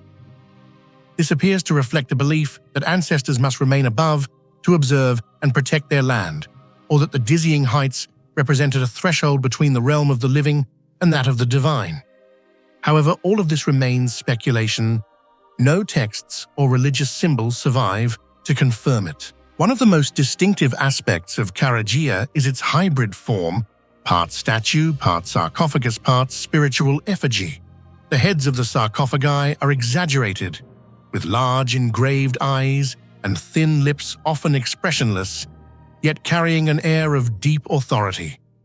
Some are adorned with real human skulls, placed on top, symbolizing ancestral power. The red and yellow pigments painted across their surfaces, whose source remains unidentified, still cling remarkably well despite centuries of harsh weather. Though their artistic style resembles no other Andean tradition, neither Inca nor Moche, nor any culture of the region, the sarcophagi reveal the Chachapoya's refined, symbolic understanding of sacred representation. What makes Karajia even more mysterious is its absolute separation from Quelap, the central seat of Chachapoya power. Quelap was built as a massive stone fortress with high walls and complex defensive structures. Yet the Karajia burial site was placed on distant cliffs with no roads or stairways connecting it. This raises questions among archaeologists. Was Karajia a secret necropolis reserved for an elite group? Did its location serve a ritual purpose beyond ordinary mortuary practice, a place accessible only to the dead, not the living? Even more puzzling is that when modern explorers first approached Karajia in the 20th century, they required ropes, pulleys, and climbing gear. Yet no evidence of similar tools exists from the Chachapoya era, but all of this is only a prelude to the central mystery.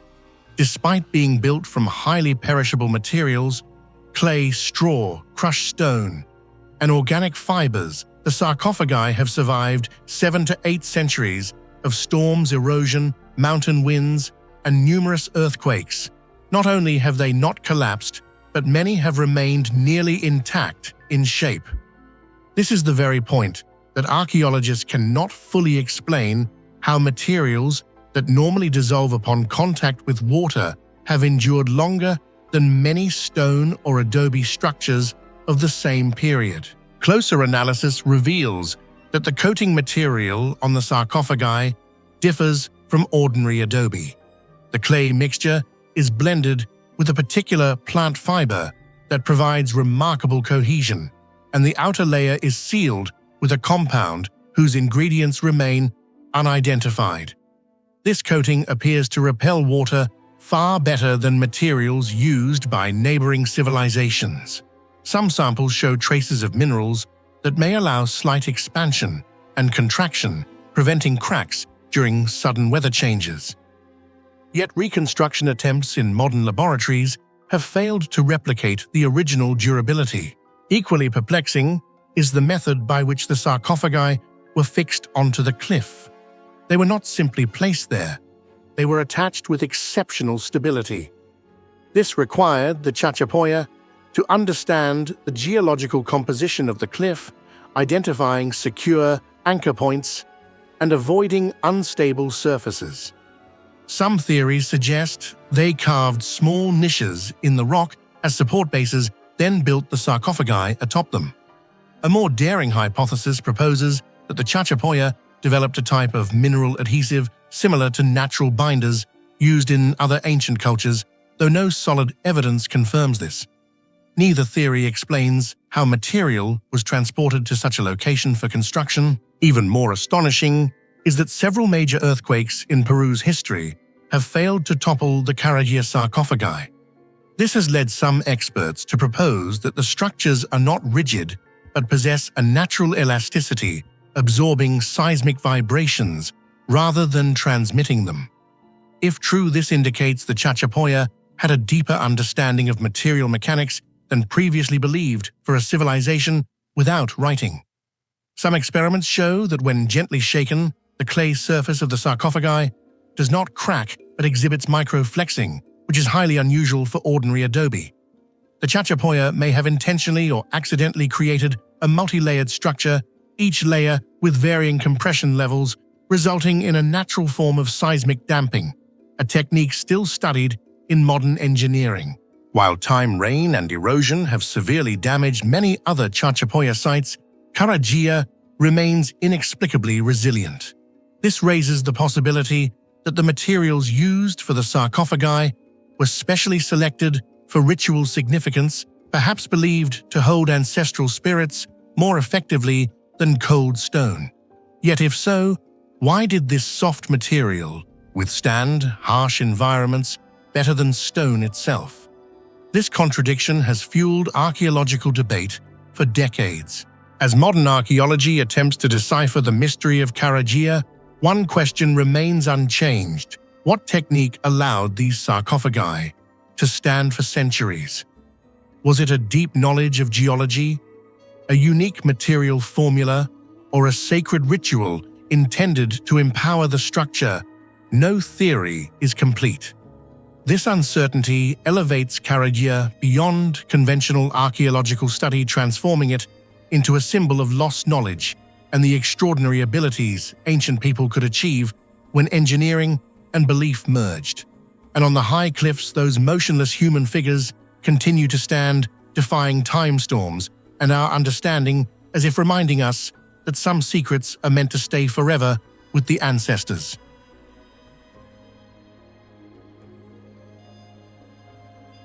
The Carthage tophet debate has long been one of the most persistent and simmering controversies in ancient archaeology, for it revolves not only around a peculiar burial site, but also touches upon a question that shakes the moral foundations of humanity. Did the Carthaginians truly perform child sacrifice, or was the entire narrative a malicious fabrication crafted by their enemies to justify war and eventual destruction?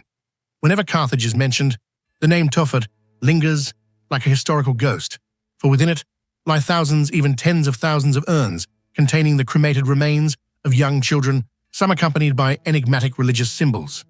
These discoveries force modern scholars to ask, what truly happened in this place? And why did such a brilliant civilization become forever associated with such a dark ritual? What do you believe is the truth behind Carthage's tophet? Did they truly practice child sacrifice? Or was it a narrative crafted by their enemies? Share your thoughts in the comments below. For centuries, ancient Greek and Roman texts described Carthage as a barbaric society willing to offer their firstborn children to the god Baal-Hamon or the goddess Tanit whenever calamity struck. These writings portray horrifying scenes, children placed on the outstretched hands of a deity's statue and dropped into flames to plead for victory or good harvests. Yet all these records were written by civilizations that viewed Carthage as a mortal enemy. This forces modern scholars to question, were these descriptions objective or merely political propaganda, a common tactic in the ancient world? If Rome wanted to convince the world that Carthage deserved annihilation, what better method than depicting them as a people who murdered their own children? But the problem lies in this: the tophet of Carthage is real, and it contains physical evidence that cannot be dismissed. The urns, the stelae engraved with the Tanit symbol, the layers of cremated remains extending over many centuries, all undeniably exist. When archaeologists began excavating the site in the 20th century, they found the remains of children, ranging from newborns to several years old. Some urns contained only animal bones, perhaps substitute offerings, but most held child remains. This makes the debate even more complex, if not sacrificial. Why were only children cremated and placed in a separate ritualized zone? If the tophet was merely a cemetery for infants who died naturally, why weren't they buried with adults?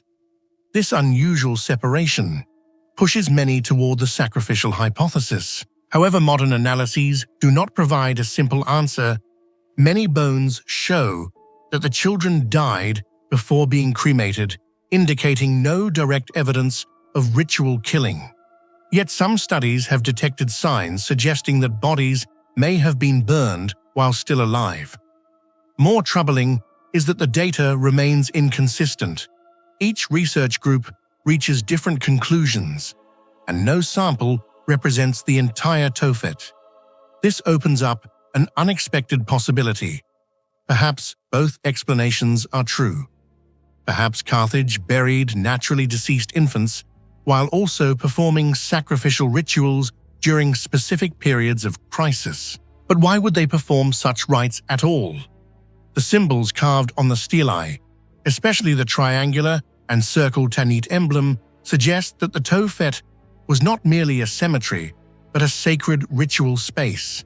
Phoenician religious traditions included offerings of firstborn children or animals to deities, a practice referenced across many ancient Near Eastern cultures.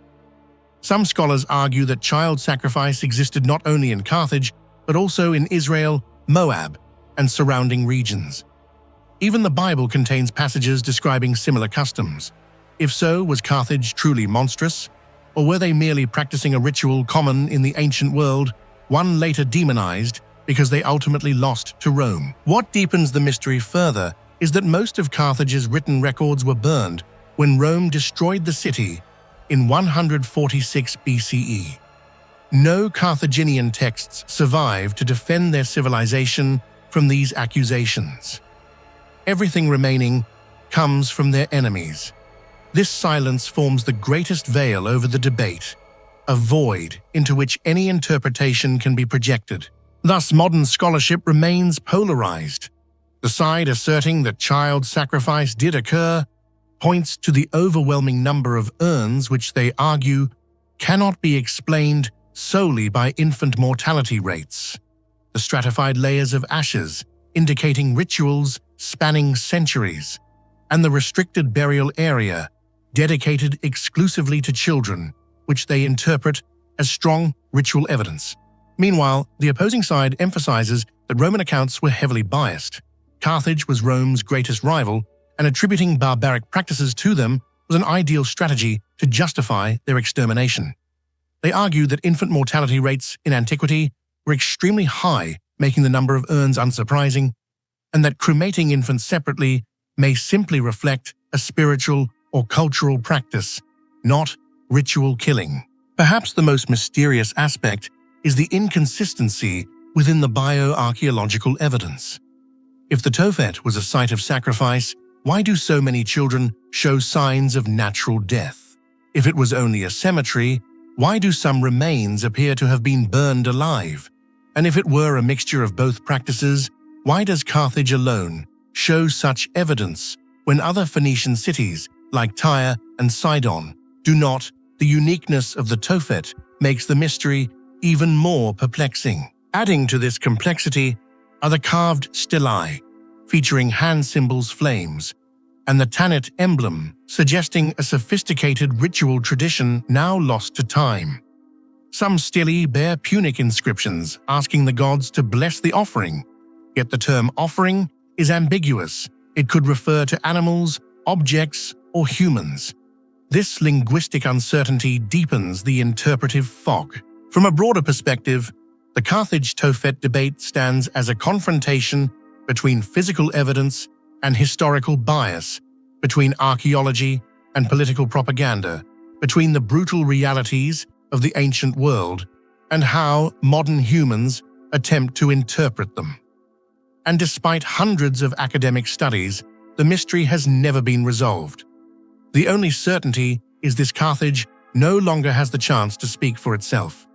This silence renders the tophet one of the most profound ancient enigmas, a reminder of how history can be reshaped depending on who holds the pen, leaving us forever uncertain whether Carthage truly sacrificed its children or was merely the victim of a dark story crafted by the victors.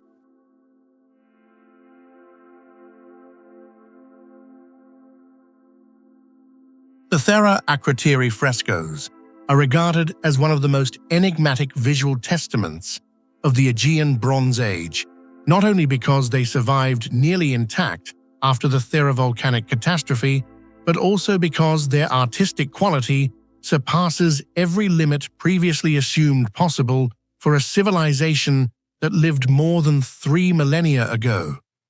When the port city of Akrotiri was buried under tens of meters of volcanic ash in the 16th century BCE, it seemed as though everything had come to an end. Yet that very ash became a perfect time capsule, preserving every brushstroke, every patch of color, every soft contour on the walls. When archaeologists excavated the site in the 20th century, they did not just uncover an ancient city. They uncovered a civilization frozen at the peak of its cultural brilliance. What shocked them most were the frescoes, whose visual beauty and refinement were so advanced that no one believed Bronze Age artists could have created them. And among the countless mysteries surrounding Akrotiri, the one that astonishes the modern world the most and remains the hardest to explain is the color and painting technique that far surpasses its era, a phenomenon that seems almost contradictory to historical logic. What do you think allowed the people of Akrotiri to create frescoes with colors and techniques so far ahead of their time? Share your thoughts in the comments below. I'd love to hear your perspective. Although wall painting was practiced in many ancient cultures, Akrotiri stands out due to its extraordinary refinement. The artists of the time used the buon fresco technique, painting on wet plaster, a method demanding speed, intense concentration, and deep understanding of the chemical behavior of pigments. A single mistake could cause the colors to smear, blur, or fade. Yet the Akrotiri frescoes display perfect control, soft lines, natural gradients from dark to light, and pigment layers that adhere so firmly to the plaster that they resemble surfaces protected by modern coatings. This raises a question: how could a society 3,000 years ago possess such advanced knowledge of material chemistry? Their vivid blue pigments, cinnabar reds, ochre yellows, and even rare natural hues were ground, refined, and processed to a degree that modern researchers consider proto-scientific, far ahead of their supposed technological stage. Furthermore, the durability of the colors shows that they understood precisely how pigments would react with the alkaline environment of the plaster, a knowledge that other civilizations took centuries to master. If the technique alone was extraordinary, the aesthetic philosophy behind it elevates the mystery even further. The acrotiri artists did not paint rigidly as Egyptian or Mesopotamian symbolic art did. They did not confine human forms to symmetrical rules, nor did they emphasize royal or religious authority. Instead, they painted movement, rhythm, daily life, and nature with an observational sensitivity that makes the frescoes feel alive. The dolphins leaping through deep blue Aegean waters are not mere illustrations, they are vibrant creatures in motion. The saffron-gathering maidens bend gracefully as if performing a ritual, their eyes, hands, and garments depicted with an intimate understanding of the human body. Their color boxes and brushwork do not simply reproduce reality, they attempt to grasp its essence. This is not primitive art, this is a fully matured artistic tradition. A paradox arises: how could technique and aesthetics reach the level of classical Greek art? Some scholars even argue surpass it when acrotiri belonged to a pre-development era. The time gap between acrotiri and classical Athens is more than 1,000 years. Yet the artistic gap is so narrow that style becomes the only distinguishing factor. This forces specialists to reconsider the timeline of artistic evolution. Have we underestimated the sophistication of Aegean, maritime civilizations? Did the people of acrotiri possess a knowledge system far ahead of their age, or did they interact with civilizations we still know nothing about? And if so, did those bodies of knowledge vanish in the volcanic disaster? Deepening the mystery of acrotiri's colors, conservation experts studying pigment microstructures discovered that the color grains were produced using complex processes rather than simple stone grinding. Some pigments appear to have been heated at controlled temperatures, requiring kiln technologies never documented for that period. Other pigments appear to be mixtures of minerals originating from distant regions, suggesting that acrotiri possessed extensive trade networks reaching beyond the Aegean. Evidence of Egyptian blue, a pigment unique to Nile civilizations, further implies cultural and technological exchange absent from historical records. These factors combine to form a pressing question: what did the people of acrotiri truly know, and from whom did they learn these techniques? The frescoes do more than showcase technique, they reveal social life. Children boxing ship processions, mountains, coastal cities, and even exotic animals like blue monkey species, not native to Santorini, all point to a connected, open, and developed society. The people of acrotiri were not confined by geography. They belonged to a vast maritime world. The famous flotilla fresco is not merely a work of art. It functions almost like a living map of Bronze Age trade routes. The ships are painted with such engineering precision that modern naval architects still marvel at them. Every curve of the hull, every awning, every row of crew members reflects advanced nautical understanding, unexpected for that era. But no matter how advanced they were, acrotiri carries another great mystery. Not a single human body has been found. The entire city was left in astonishing order, as though its inhabitants departed in a carefully planned evacuation. This lends a tragic element to their story: a flourishing, well-organized civilization with deep artistic and scientific knowledge vanished without leaving a single written explanation. The frescoes became their final voice, a silent testament of a brilliant society lost beneath ash. Today, as the acrotiri frescoes are restored and displayed, they are no longer merely ancient artworks, they are a challenge to history. They ask, is what we know about human progress merely the visible tip of a vast iceberg? Do ancient civilizations hold far more secrets than we can imagine? As we look at pigments, that have refused to fade over 3 millennia. We see not only techniques far ahead of their age, but also the pride of a civilization that reached aesthetic heights long before history was ready to acknowledge it.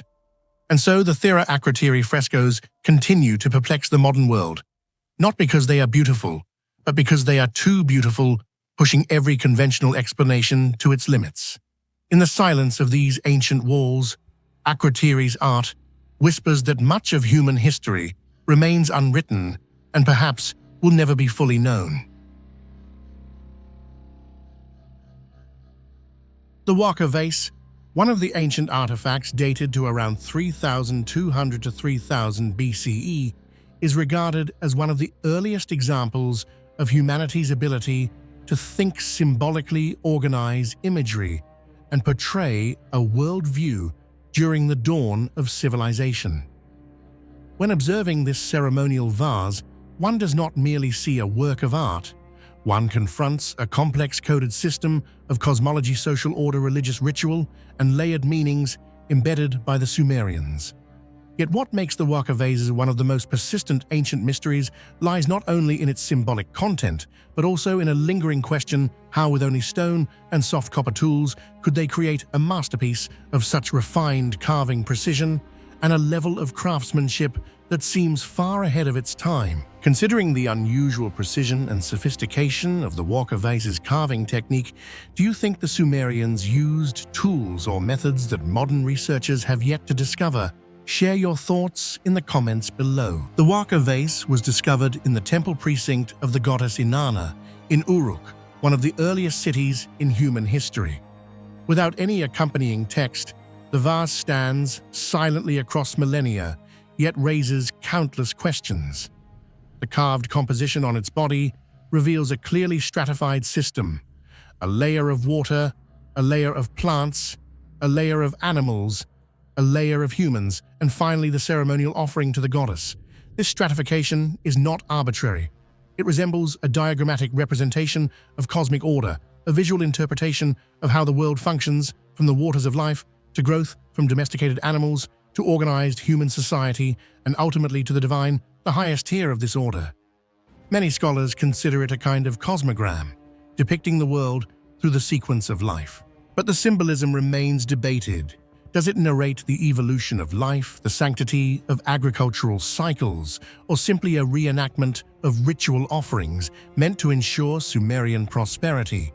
Others suggest these layers reflect the social hierarchy of Uruk, where the temple served as the central institution that upheld societal order.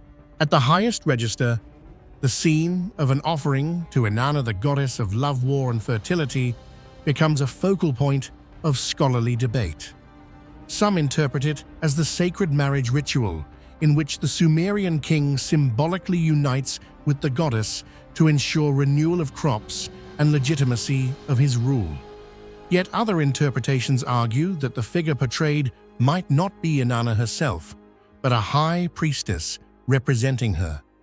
No textual accounts survive to confirm any interpretation, leaving the scene suspended between understanding and enigma.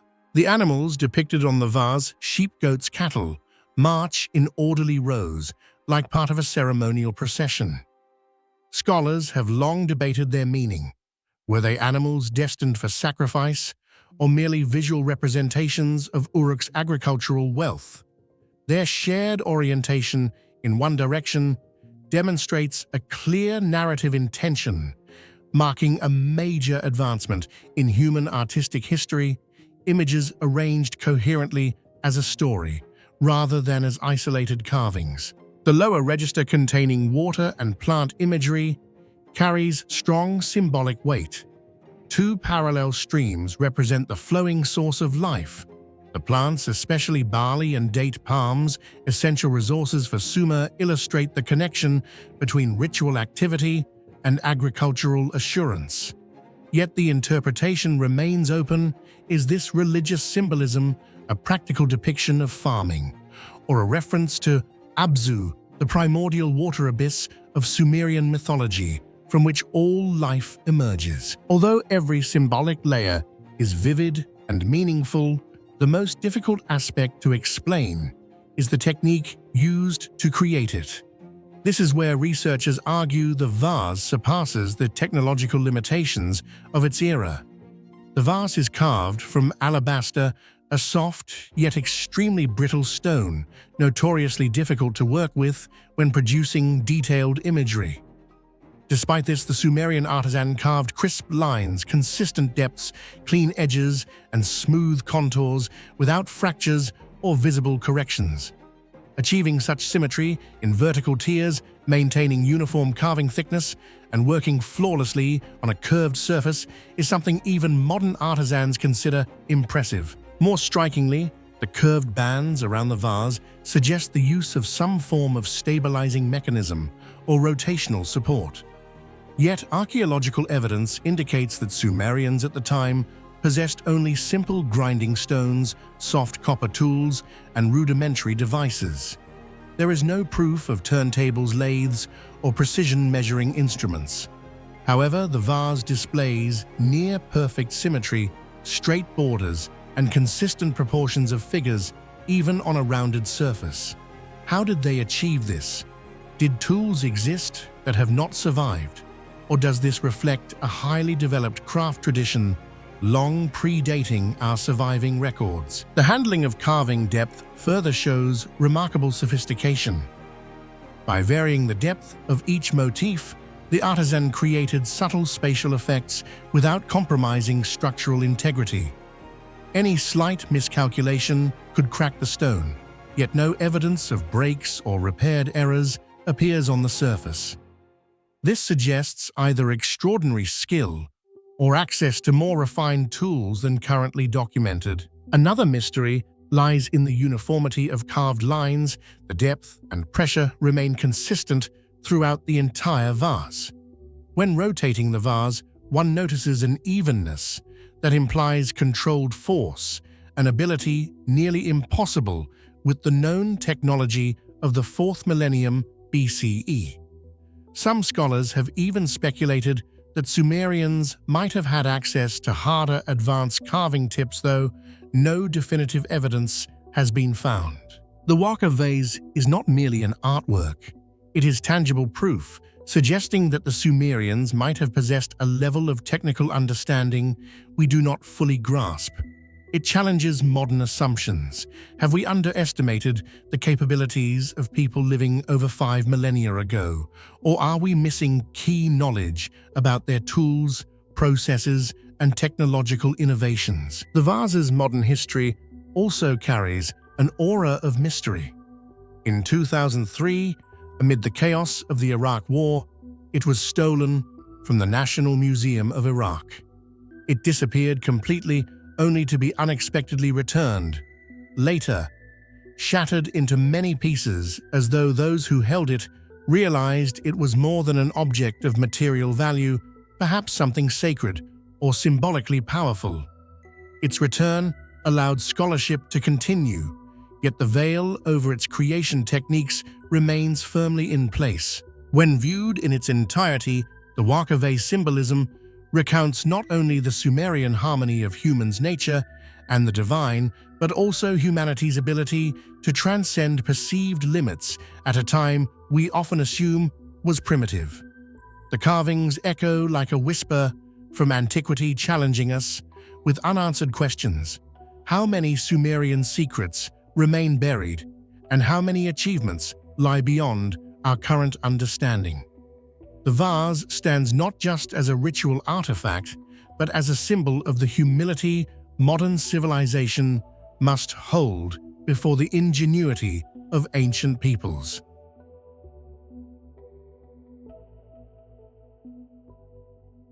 The Abusir papyri records are among the most unusual and significant ancient documents ever discovered in Egypt, containing administrative records from the 5th dynasty, a period in which Egypt's religious and economic systems were undergoing both powerful growth and considerable turbulence. What continues to astonish scholars today is the level of detail preserved within these documents: daily work schedule, lists of food and resource allocations, transportation logs for supply boats, and extensive notes on rituals and internal operations of the temples associated with the pyramid complexes at Abusir. In addition, these papyri reveal how the priestly institutions managed the machinery of a complex religious economy, a system requiring extremely strict control, even though it was operating more than 4,000 years ago. Most of the papyri, however, have suffered damage over time, making the reconstruction of their contents a challenging process that invites numerous mysteries. The first factor that makes the Abusir papyri exceptional is that they are considered the oldest surviving administrative documents from ancient Egypt. They record how religious institutions, especially the pyramid temples, managed, operated, and distributed resources. At a time when most other civilizations relied on oral traditions or stone inscriptions, the Egyptians' practice of documenting daily administrative routines on papyrus shows a level of bureaucratic development far beyond what we typically imagine. The records describe the allocation of personnel among priests, storehouse managers, transportation crews, and craftsmen, all coordinated through a standardized rotational schedule.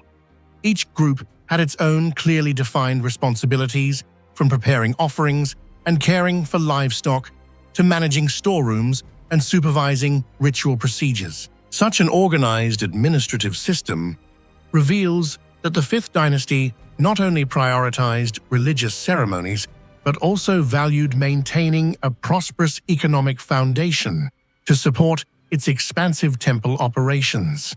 What deepens the mystery surrounding the papyri is that many sections are missing, torn or scorched, causing large portions of the text to break off abruptly.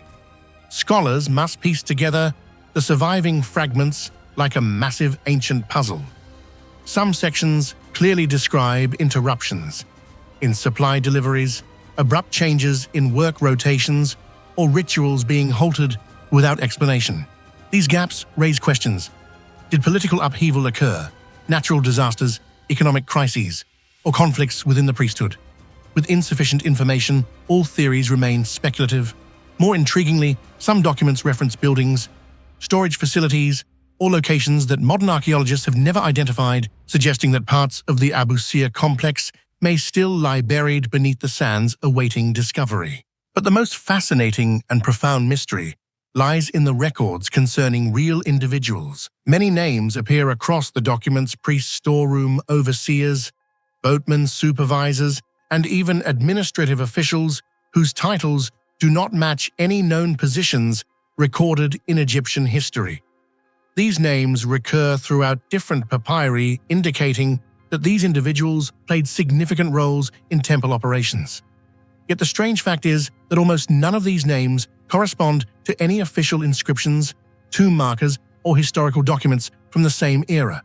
This suggests that these individuals genuinely existed, participated in the vast religious bureaucracy, and carried out essential duties within the temple systems, yet their identities have vanished completely from the broader historical record outside the Abusir papyri. This leads to a series of unanswered questions. Who were they? Why do their names appear only in internal administrative records, but nowhere in the official archives?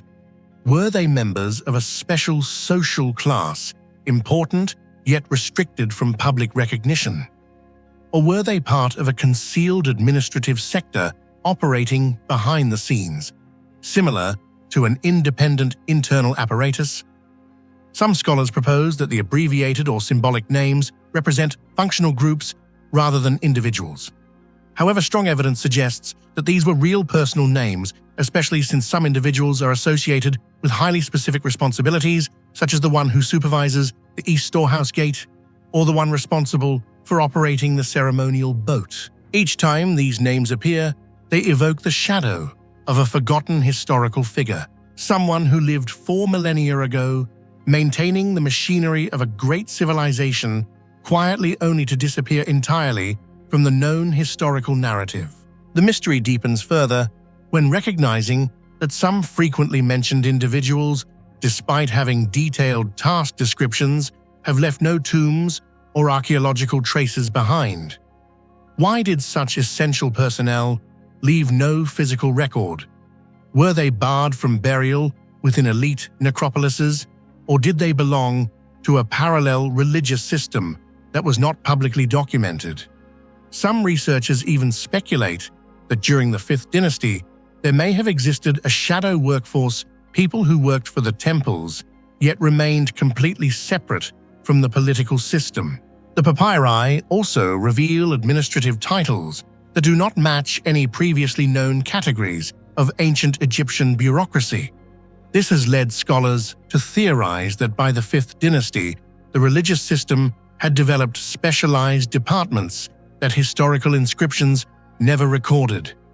Some titles describe extremely specific tasks, such as distributing bread and beer offerings to priests, while others are remarkably vague: the man of the great house, the night overseer of the west granary, or the keeper of the ritual keys. These titles evoke the atmosphere of a hidden religious world where each person held a fragment of responsibility within a vast ceremonial framework that we can now understand only in fragments. Even more perplexing are the records showing that certain individuals' names suddenly disappear from the documents as if they had been immediately replaced or prohibited from appearing in administrative texts. Some scholars have wondered whether this might indicate punishment, exile, or even ritual purification events. Although no direct evidence confirms this, the abrupt disappearance of key personnel continues to raise suspicion among researchers. In addition, many names are written in abbreviated forms or encoded symbols, complicating efforts to identify them. Some may be ritual titles, ceremonial nicknames, or coded markers of rank, but they could also be the actual names of people completely forgotten by history, preserved only through a few damaged lines of papyrus. This ambiguity creates a deep human mystery within the Abusir papyri, a workforce of individuals who remain anonymous, yet were responsible for sustaining one of the most intricate religious systems of the ancient world. Viewed as a whole, the Abusir papyri records are far more than administrative documents. They form a vast portrait of the social, economic, religious, and human landscape of Egypt during a turbulent period that we still do not fully understand. Yet above all else, it is the individuals whose names appear in the records, the unknown, untraceable figures whose identities remain unresolved, who constitute the most compelling mystery. They represent real people who lived, worked, and played irreplaceable roles within the temple system, but who now survive only as fragmented lines on ancient papyrus. Their elusive existence makes the Abusir papyri one of the most important yet enigmatic archives of ancient Egypt, while also opening a haunting question: how many lives lie hidden behind these fragments, never to be fully told by history?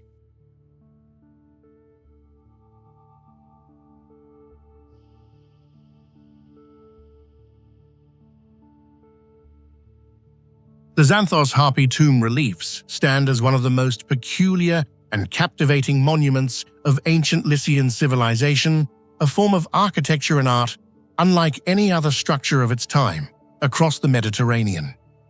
When one looks at this tomb, it becomes immediately clear that it is not merely a burial place for a powerful individual, but a declaration of an ideology, a belief system, and a rare cultural convergence between the Greeks and the Lycians. Among all the mysteries surrounding the Harpy tomb, the most striking and difficult to decipher is its pillar tower tomb design, a structure with virtually no contemporary equivalent, making it a solitary monument in history that challenges all interpretations about its engineering purpose and spiritual meaning. The first detail that astonishes archaeologists is that the entire tomb is built atop a tall stone pillar, not on a broad base or a natural hill. This placement makes the tomb appear suspended in mid-air, completely detached from the ground, as if the Lycians intentionally elevated the body of the deceased to another realm, far from the mortal world. Across the Mediterranean, where most civilizations, from the Greeks and Egyptians to those of the Levant, buried their dead underground in temples, in pyramids, or in surface-level tombs, erecting a tomb atop a towering pillar is unprecedented. It bears no resemblance to tumulus burial mounds, Nabatean tower tombs, crypts, or mastabas.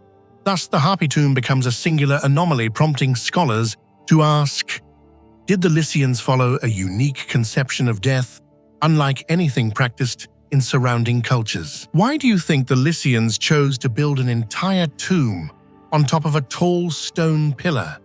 Share your thoughts in the comments below. Studies of Lycian architecture show that they had a tradition of building pillar tombs, but most were far less refined and monumental than the Harpy tomb. The stone column supporting this tomb is not only tall, but meticulously carved, with proportions so balanced they seem almost impossible. In an era when massive structures typically required multiple supports, the Harpy tomb is exceptional for resting entirely on a single base, despite the weight of its carved relief slabs. This raises critical questions about construction techniques. How did they lift such heavy stones to that height? Did they use scaffolding levers or a sophisticated pulley system, or did they possess logistical methods that we have yet to understand? The absence of construction records only deepens the mystery. All that remains is a soaring tower tomb, while the method behind it has disappeared into history. Beyond its astonishing height, the significance of placing the tomb so high remains heavily debated. Some scholars suggest that the Lycians viewed the sky as sacred, and elevating the deceased brought them closer to heavenly deities. Others argue that it was a protective measure against enemies or animals. But if protection was the goal, why invest such effort into raising the entire structure on a tall pillar rather than simply building it within a fortress? This gives the spiritual interpretation greater weight. The tomb may have functioned not only as a burial site, but as a cosmic marker, an axis mundi, a symbolic world axis that connected the deceased with the universe. Standing below the column, one feels as though the tomb occupies a realm separate from human existence, reserved only for those of the highest status. In addition to its architecture, the tomb is renowned for its remarkable relief carvings. But before exploring their meaning, it is important to note that the design of the reliefs was directly shaped by the tomb's elevated structure. The sculptors created reliefs on all four sides, as though they were extensions of the transcendental world symbolized by the tomb. Their placement, high above eye level, suggests they were not intended for human observers on the ground, but for divine viewers above. This reinforces the notion that the Harpy tomb was not designed for earthly audiences, but for supernatural beings, and that its function went well beyond that of an ordinary burial monument. The reliefs depict hybrid beings, part woman, part bird, commonly identified as harpies, though their true nature remains contested. In Greek mythology, harpies were soul-snatching creatures. However, within the Lycian context, scholars propose that they may represent psychopomps, beings that guide souls into the afterlife. The appearance of harpies on a lofty tomb amplifies this interpretation. Perhaps the Lycians believed that the soul must be lifted toward the heavens, where winged beings would carry it into a blissful realm. This reveals how architecture and symbolic art blended seamlessly to form a cohesive spiritual worldview. The reliefs show figures seated on thrones receiving offerings, and children being carried by winged creatures. Their noble posture is unmistakable, yet their identities are completely absent from the record. Why does someone important enough to receive such a monumental tomb have no inscription recording their name? Were they a king, a queen, a hero, or a deified ancestor? Or perhaps the tomb's symbolism was not tied to any individual, but instead represented a sacred principle, a mother of souls, or a guardian of transitions between worlds? These questions grow even more confounding when we learn that the tomb interior was found completely empty. No coffin, no bones, no grave goods. This total absence leads some to believe that the structure may not have been a real tomb, but a symbolic tomb representing the authority or religious ideology of a ruling lineage. Even though the reliefs show Ionian artistic influence, their incorporation into a towering pillar tomb makes them strange and unfamiliar, suggesting that they were not merely imitative but creatively transformed. The Lycians did not simply borrow Greek art, They adapted and integrated it into their own symbolic universe.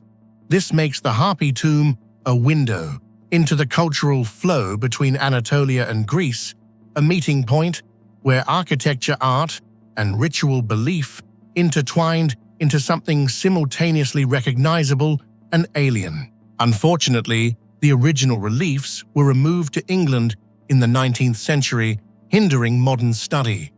The copies left in Xanthos failed to convey the original colors, surface markings, or tool traces.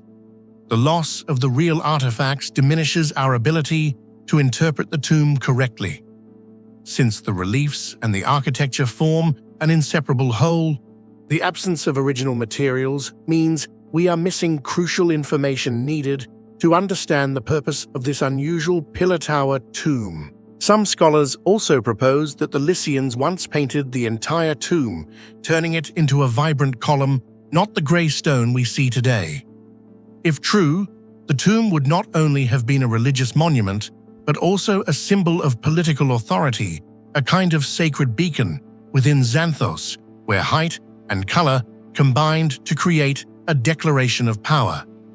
But because any pigments have long vanished, all that remains are silent stones. All these elements, the towering pillar tomb, the mysterious reliefs, the absence of human remains, the loss of the originals, and the Greek-Lycian cultural fusion combine to give the Harpy tomb its distinctive allure. But the central mystery remains its placement atop a tall stone pillar, as if declaring that the one honored must rest closer to the heavens, separated from the earthly world. This deliberate spatial separation makes the monument a major unanswered riddle in Mediterranean archaeology. Even today, standing beneath the pillar and looking up, the sense of sacredness and mystery remains intact. No one knows who was ever buried there, why the Lycians chose such elevation, or whether the harpies represent monsters or guardians of souls. Everything remains shrouded in the mist of time. For this reason, the Harpy tomb is not just an archaeological site. It is a question without a solution, a trace that compels our imagination to keep searching endlessly.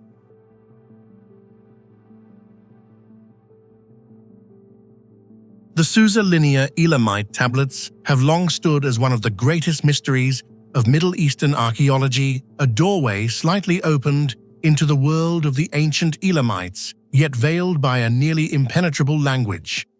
The tablets discovered in Susa, the radiant power center of Elam, for more than 3 millennia, are not only material remnants of a vanished civilization, but also a direct challenge to modern scholarship.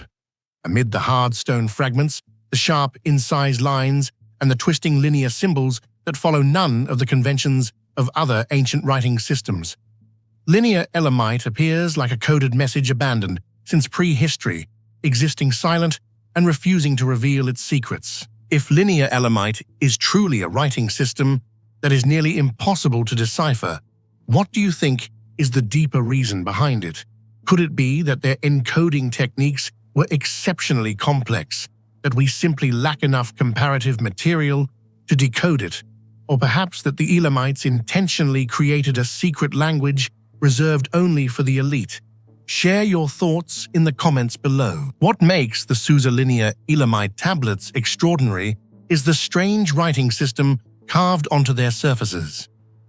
Linear Elamite is neither hieroglyphic like Egyptian, nor cuneiform like Mesopotamian, nor is it related to the ancient scripts of the Indus Valley or Anatolia. It stands entirely alone, a wholly isolated system with no evident intersections, no clear evolutionary stages, and no traceable origin. Its symbols consist of straight lines, cuts abstract shapes, and recurring patterns, yet even when describing their appearance, scholars still cannot determine their phonetic values, semantic meanings, or grammatical rules. Every attempt at decipherment has ended in a maze of dead ends. This silence is precisely what makes Linear Elamite one of the most enigmatic languages in human history. For decades, archaeologists and linguists have tried to peel back the layers of this writing system. They compared it to Proto-Elamite, an older symbolic system, but the link remains unclear. Some researchers attempted to analyze it through Elamite Akkadian bilingual texts. Yet the number of such inscriptions is too small to form a reliable reference corpus. All conclusions remain speculative. No confirmed grammar exists, no universally accepted transliteration system, and no translation has satisfied the academic community. Some symbols are thought to represent royal titles, others perhaps religious terminology, but most interpretations are conjecture. When experts examine the symbols, the shared impression is Linear Elamite looks like a language, but does not behave like one. In the year 2022, a group of scholars announced that they had deciphered a large portion of Linear Elamite. The claim immediately caused shockwaves across the research world. Some celebrated it as a once-in-a-century breakthrough, but most experts pushed back. They pointed out several issues: a lack of methodological transparency, insufficient textual data, unconvincing parallels and translations that failed fundamental tests of historical linguistics. Thus, the announcement was quickly met with skepticism, and to this day, the academic world continues to consider Linear Elamite an undeciphered script.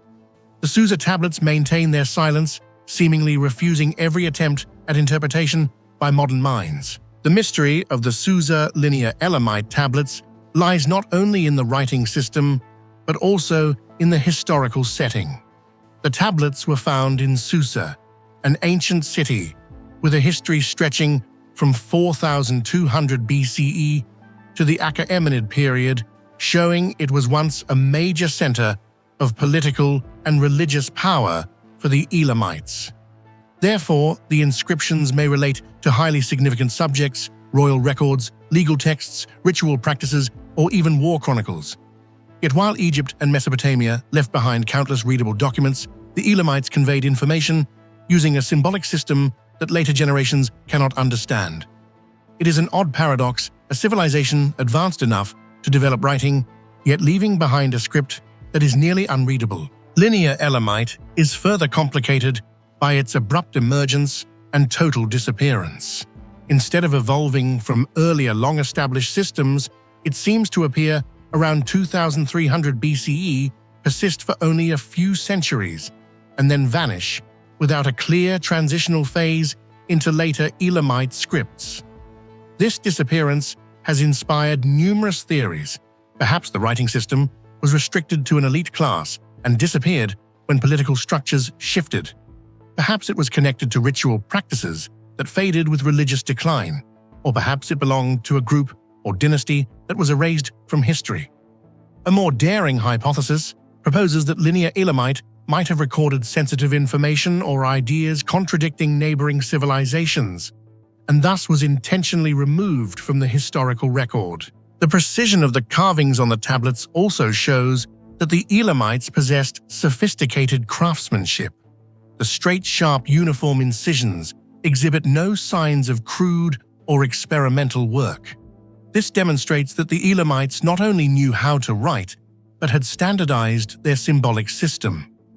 They had good tools, skilled artisans, and a clear purpose behind the creation of these inscriptions. Yet why did such an advanced script leave almost no trace of continuation? Why did it not spread widely, like cuneiform or hieroglyphics? These questions remain unanswered.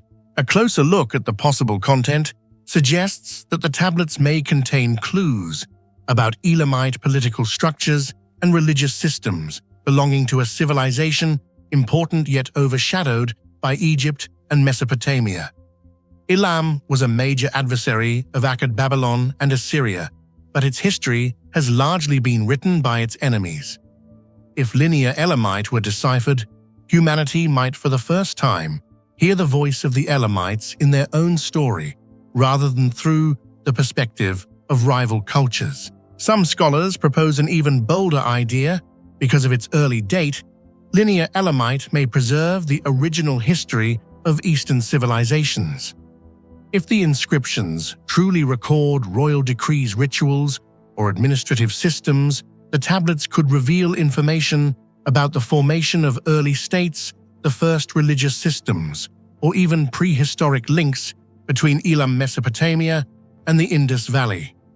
If true linear Elamite would not simply be an undeciphered script, it could be the key to rewriting an entire chapter of human history. Thus, the mystery of the Susa linear Elamite tablets grows even deeper. They possess the harsh beauty of the ancient world, stark silent, yet full of hidden intellect. They force us to wonder how many civilizations developed complex knowledge systems only to have them buried alongside their own voices. And more importantly, how many historical secrets still lie in plain sight, recorded in symbols modern humanity has yet to understand. Until linear Elamite is fully deciphered, the Susa linear Elamite tablets will stand as a monument to the limits of human knowledge, a writing system nearly impossible to decode, a civilization obscured behind silent language, and one of the greatest unsolved mysteries in the archaeological record.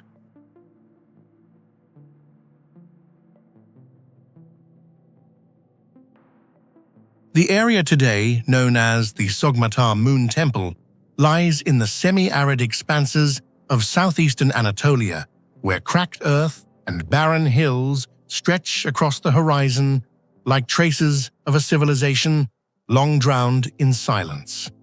Although called a moon temple, it has no grand religious structures, no towering pillars, no domed sanctuaries like the monumental worship centers of ancient Mesopotamia. Instead, the entire landscape from windswept valleys to natural stone platforms carved with strange markings functions as an open temple, as if ancient people chose nature itself as their sacred house. Sogmatar has long been regarded as a center dedicated to Sin, the supreme moon god, yet the complexity of the rituals practiced here far exceeds what modern archaeology is currently able to explain. Recent studies suggest that Sogmatar was not merely a place of worship, but may have functioned as a pilgrimage center, combined with an extraordinarily sophisticated system of astronomical ritual practice. What astonishes scholars is the arrangement of 7 hills surrounding the central area, each hilltop corresponding to an ancient celestial body: the Sun, the Moon, Mercury, Venus, Mars, Jupiter, and Saturn. Nowhere outside ancient Mesopotamia do we find such a deliberately organized cosmic landscape. Their symmetry evokes the image of a colossal celestial map, where every ritual took place under the symbolic governance of 7 heavenly bodies. Yet even after this model is recognized, one overwhelming question remains: how did ancient people measure, orient, and determine the positions of these hills without any known astronomical instruments? In the Central Valley, ancient Syriac inscriptions and carved reliefs on the rocky walls of Yazilikaya recount stories of priest-kings, rituals of moon worship, and sacred days when lunar light played a central role. But despite being carved into stone, much of the content remains undeciphered. Many sections are worn away, and several characters do not correspond to any known writing system, leading some archaeologists to suggest that these inscriptions belonged to a type of ritual language understood only by an esoteric priestly class. Thus, even the inscriptions of Sogmatar exist beneath a veil, revealing one part while concealing the rest, much like the moon, which always hides one half of its face. What puzzles researchers most is the presence of clear astronomical indicators, contrasted by the complete absence of observational instruments. Stone platforms at Sogmatar are aligned with the moon's rising and setting positions during important ritual days. Curved stone grooves seem to correspond to the moon's 29.5-day cycle. Certain rock protrusions, when viewed from specific positions, line up with hilltops during seasonal transitions, as if ancient people created natural markers to determine ritual timing. All of this suggests a structured astronomical ritual system, requiring precision and deep knowledge of the night sky. Yet the paradox remains: no shadow measuring devices, no observation towers, no alignment pillars, no metal instruments, nothing at all. How then did the ancient inhabitants of Sogmatar track celestial movements? One theory proposes that they used the landscape itself, hills, stone platforms, and crevices, as observational tools. When the moon crossed the horizon or appeared in a specific position, its light would strike these platforms at characteristic angles. Thus, Sogmatar may have functioned not merely as a temple, but as a stone-built astronomical machine, using nature in place of crafted instruments. However, some scholars argue this is unlikely given the level of orientation precision, which seems to exceed what can be achieved through naked-eye observation alone. More radical theories suggest that wooden instruments may once have existed materials that would not survive millennia. Yet if this were true, why are there no remaining traces, no post holes, no eroded foundations, no auxiliary artifacts, nothing to indicate that external devices ever stood here? Some researchers propose that Sogmatar's astronomical rituals did not require instruments at all. Their knowledge system may have been oral, built upon observation across generations, refined into rules passed down to the priestly class. For them, astronomy was not a science in the modern sense, but a sacred practice embedded within faith. Thus, measurement tools were unnecessary because to them, the moon was not merely an object in the sky, but a deity, a protector. They needed only to watch the movements of the divine to determine ritual timing. Even if we accept this theory, one profound mystery remains. Why is the cosmic model at Sogmatar so accurate? The synchronization of 7 hills with 7 ancient celestial bodies in an orderly layout cannot be dismissed as coincidence. It suggests a conceptual system far more advanced than simple folk ritual. It implies the presence of a designer or a group of priest astronomers with knowledge deep enough to transform an entire landscape into a massive ceremonial chart. This strengthens speculation that Sogmatar may be far older than archaeologists currently believe, possibly originating in prehistoric times when mainstream history assumes humans lacked the capability to create complex astronomical constructions. The layered history of Sogmatar further complicates interpretation.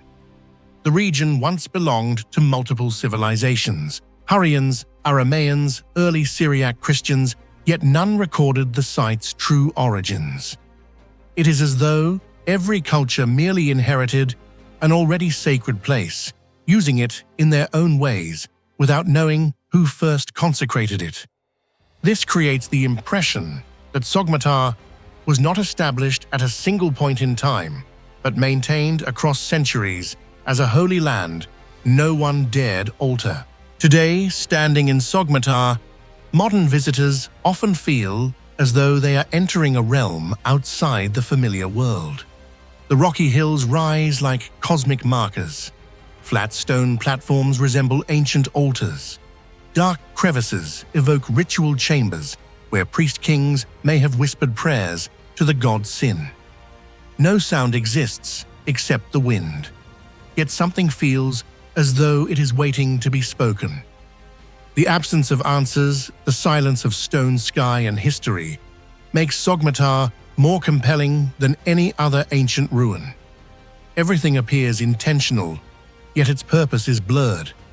Every stone feels like a question left behind. This is why the Sogmatar Moon Temple remains one of the greatest archaeological enigmas of the Middle East. A place with clear evidence of astronomical ritual, but no instruments. A cosmic model without an explanatory record. Rituals without complete inscriptions. A temple without walls, roof, or artifacts, yet containing astronomical knowledge far beyond what we can decipher. Perhaps, like the moon itself, Sogmatar reveals only a portion of the truth, leaving the rest forever in the shadows. If no observation tools have ever been found, what do you think the ancient people used to track the movements of the moon and other celestial bodies? Share your thoughts in the comments below.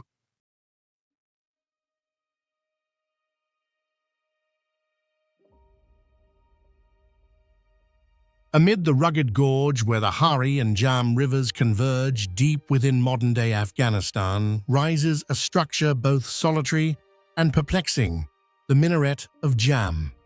Standing more than 65 meters tall, the tower is not only a masterpiece of 12th century Islamic architecture, but also the core of a centuries-old mystery Why does a monument so sophisticated, so far ahead of its time, stand abandoned in a place with almost no trace of human settlement? And even more puzzling, how could its construction techniques, especially the brick craftsmanship and Quranic ornamentation, reach such perfection that neighboring civilizations could not replicate them? This absolute isolation, combined with its extraordinary technical refinement, has made the Minaret of Jam an enduring archaeological enigma, still defying full explanation. Why do you think a masterpiece as intricate as the Minaret of Jam stands alone in such a remote valley with no trace of a great city around it? Share your thoughts in the comments below. Your perspective might just reveal a new clue to this enduring mystery. It is believed that the Minaret of Jam is the sole surviving remnant of Firozkoh, the magnificent capital of the Ghurid Empire. According to historical accounts, the city once stood as one of the most important political and religious centers of Khorasan. Yet today, the entire capital has vanished without a trace, leaving only the minaret behind. No palace foundations, no fortification remains, no road networks, and no large residential zones exist to prove the presence of a once flourishing metropolis. All that stands is the tower itself, silent, solitary, as if it were the last witness of a civilization consumed by time. The complete disappearance of Firozkoh makes the tower even stranger. Who built it, and where did they go? If it once belonged to a grand architectural complex, why has everything else perished while the tower alone survives? What makes the Minaret of Jam truly exceptional and enigmatic is its brick craftsmanship and Quranic decorative artistry, a mystery so profound that scholars still question whether the Ghurids possessed technological knowledge now lost to history. From a distance, the minaret appears to be a simple brick column, but up close, thousands of bricks reveal astonishing refinement and near-perfect uniformity. Each brick was molded and carved with such precision that even modern technology would struggle to reproduce it on a similar scale. The interplay of raised and recessed carvings, combined with spiraling patterns encircling the tower, creates a visual effect reminiscent of a gently rotating column of wind. The Quranic inscriptions running along the shaft, executed in both Kufic and Naskhi scripts, demonstrate not just beauty, but deep knowledge of mathematics and geometric perception. The curvature of each letter, the angles, the tilts, all were calculated based on how the viewer would perceive them from the ground.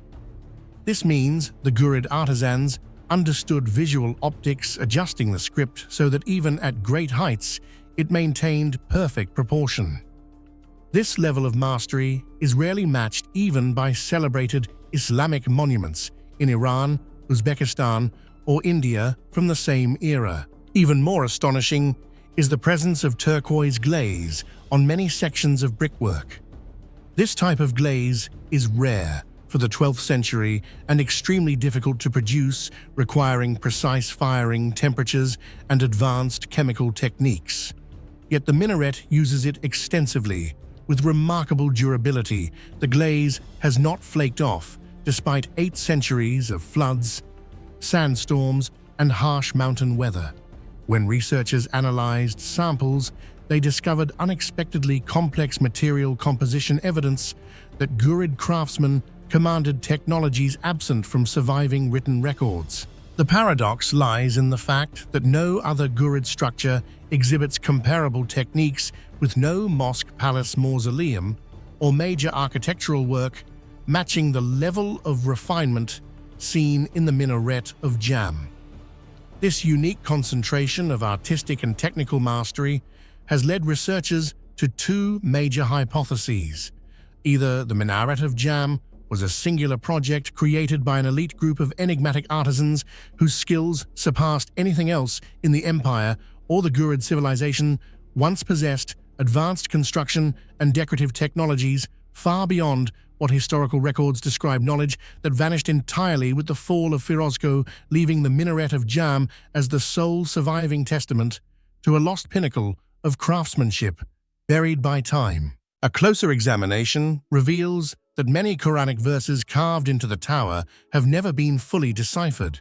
Some were eroded over time, others were written in rare, Ghurid stylistic variants that challenge scholars.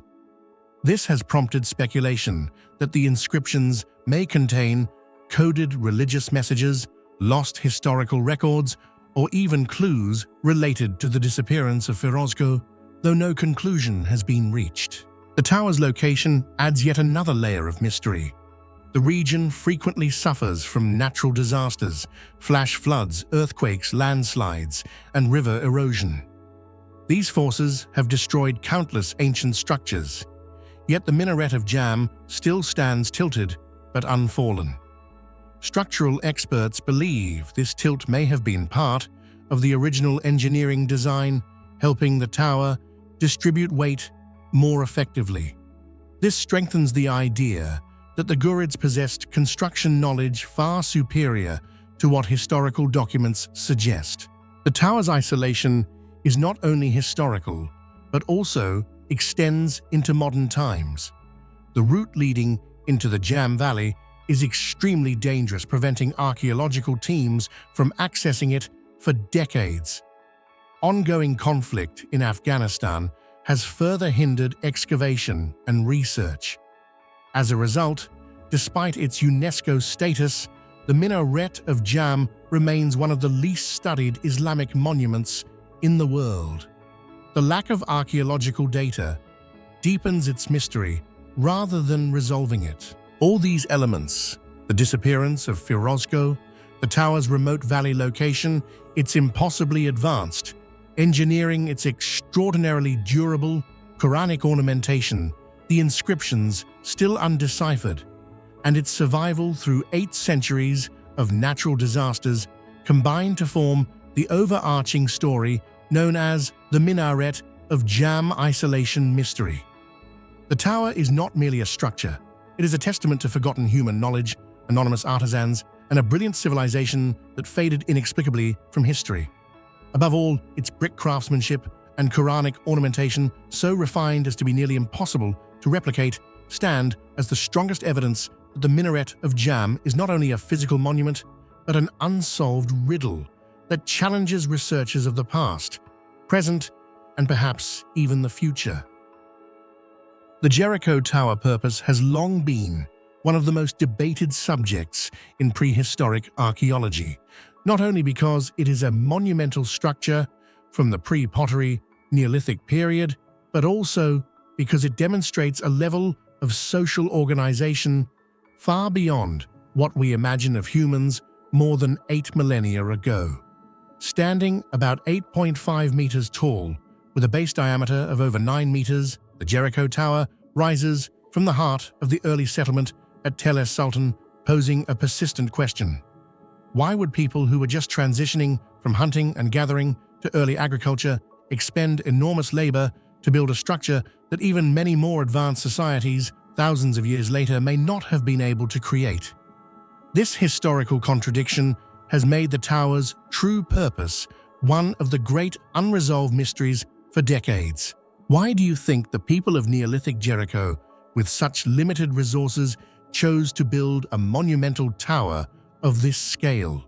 Share your thoughts in the comments below. When examining the Jericho Tower, archaeologists immediately notice the strange mismatch between the size of the structure and the size of the community. Around 8,300 to 8,500 BCE, Jericho was not a large city. It was merely one of humanity's earliest settlements, where people began experimenting with cultivation, animal domestication, and sedentary life. Yet in this very place, they erected an enormous stone tower containing an internal spiral staircase, an architectural technique requiring geometric thinking, organization, and highly coordinated labor. This overcapacity has led researchers to question whether the ancient inhabitants of Jericho were aiming for something beyond mere survival needs. One of the earliest proposed explanations is defense. The Jericho Tower is connected to a thick stone wall, leading many scholars to believe that the entire complex served as a fortification, protecting the community from wild animals or hostile groups. However, archaeological evidence does not fully support this view. There are no signs of warfare weapons or violent destruction at Jericho during this period. Furthermore, if defense were the sole purpose, investing such massive labor into an unusually tall tower seems illogical. Shorter, thicker walls would have been far more effective than a towering vertical mass. Thus, the Jericho Tower cannot be explained simply as a military structure.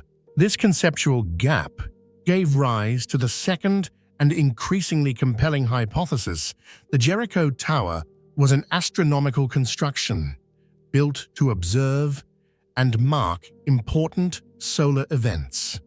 A well-known study shows that on the summer solstice, when the sun sets, the shadow of Mount Kuruntul to the west creates a special effect. The shadow line falls directly onto the Jericho Tower at a perfect angle. This phenomenon is unlikely to be a coincidence. It suggests that the people of Jericho had long observed the movement of the sun and understood its cycles well enough to align a major structure along a fixed astronomical axis. This implies not only early scientific thinking, but also that the tower may have functioned as a marker for significant times of the year, possibly harvest festivals, communal rituals, or solar-based religious ceremonies. Some researchers even believe the tower acted as a kind of giant solar clock, helping inhabitants determine seasonal transitions. However, if the Jericho Tower served only astronomical purposes, this alone would not fully explain its complexity. This is where the mystery deepens. The tower may have been a multifunctional monument, combining defensive ritual, astronomical, and socio-political purposes. This layered functionality is likely the key reason why its true purpose has never been fully resolved. Beginning with its symbolic role, many scholars argue that the construction of such a monumental structure helped reinforce the authority of emerging leaders within the community.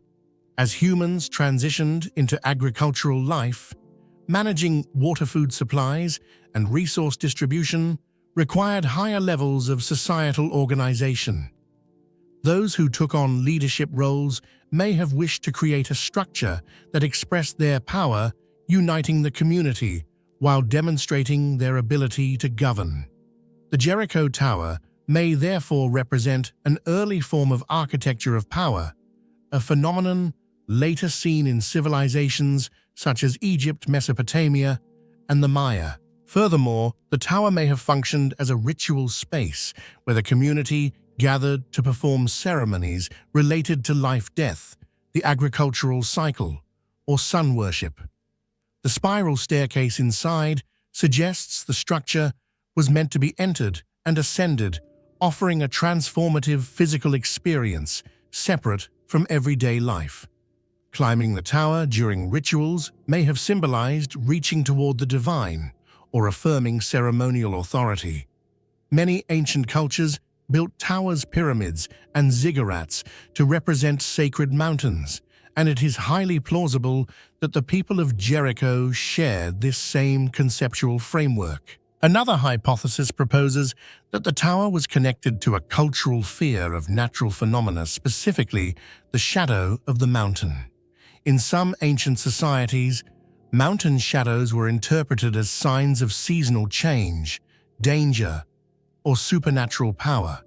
Building a tower to interact with the shadow could have given inhabitants a sense of control over natural forces, reducing uncertainty in their environment. Because so many plausible explanations exist, the Jericho Tower's true purpose remains one of archaeology's greatest puzzles. If it was only for defense, why the precise astronomical alignment? If only for ritual, why build it so large and integrate it with fortifications? If only astronomical, why include a staircase allowing many people to enter it? The only answer that reconciles all elements is this: the Jericho Tower did not serve a single purpose. It was a multifunctional structure reflecting humanity's profound societal transformation from egalitarian communities to stratified systems with leadership's spiritual practices and the need to track natural cycles. This multifunctionality has made the tower a vivid symbol of an era when the boundaries between survival spirituality, authority, and astronomy were deeply intertwined. The Jericho Tower stands as evidence that even in the Stone Age, humans dreamed boldly, looked to the skies, and built structures far beyond what their modest communities would suggest. And perhaps because they built the tower to serve many different purposes at once, we cannot determine its primary function today. That mystery endures, living alongside the stone walls that have stood firm for more than 10,000 years, a reminder that ancient humans were far more complex and profound than history often portrays.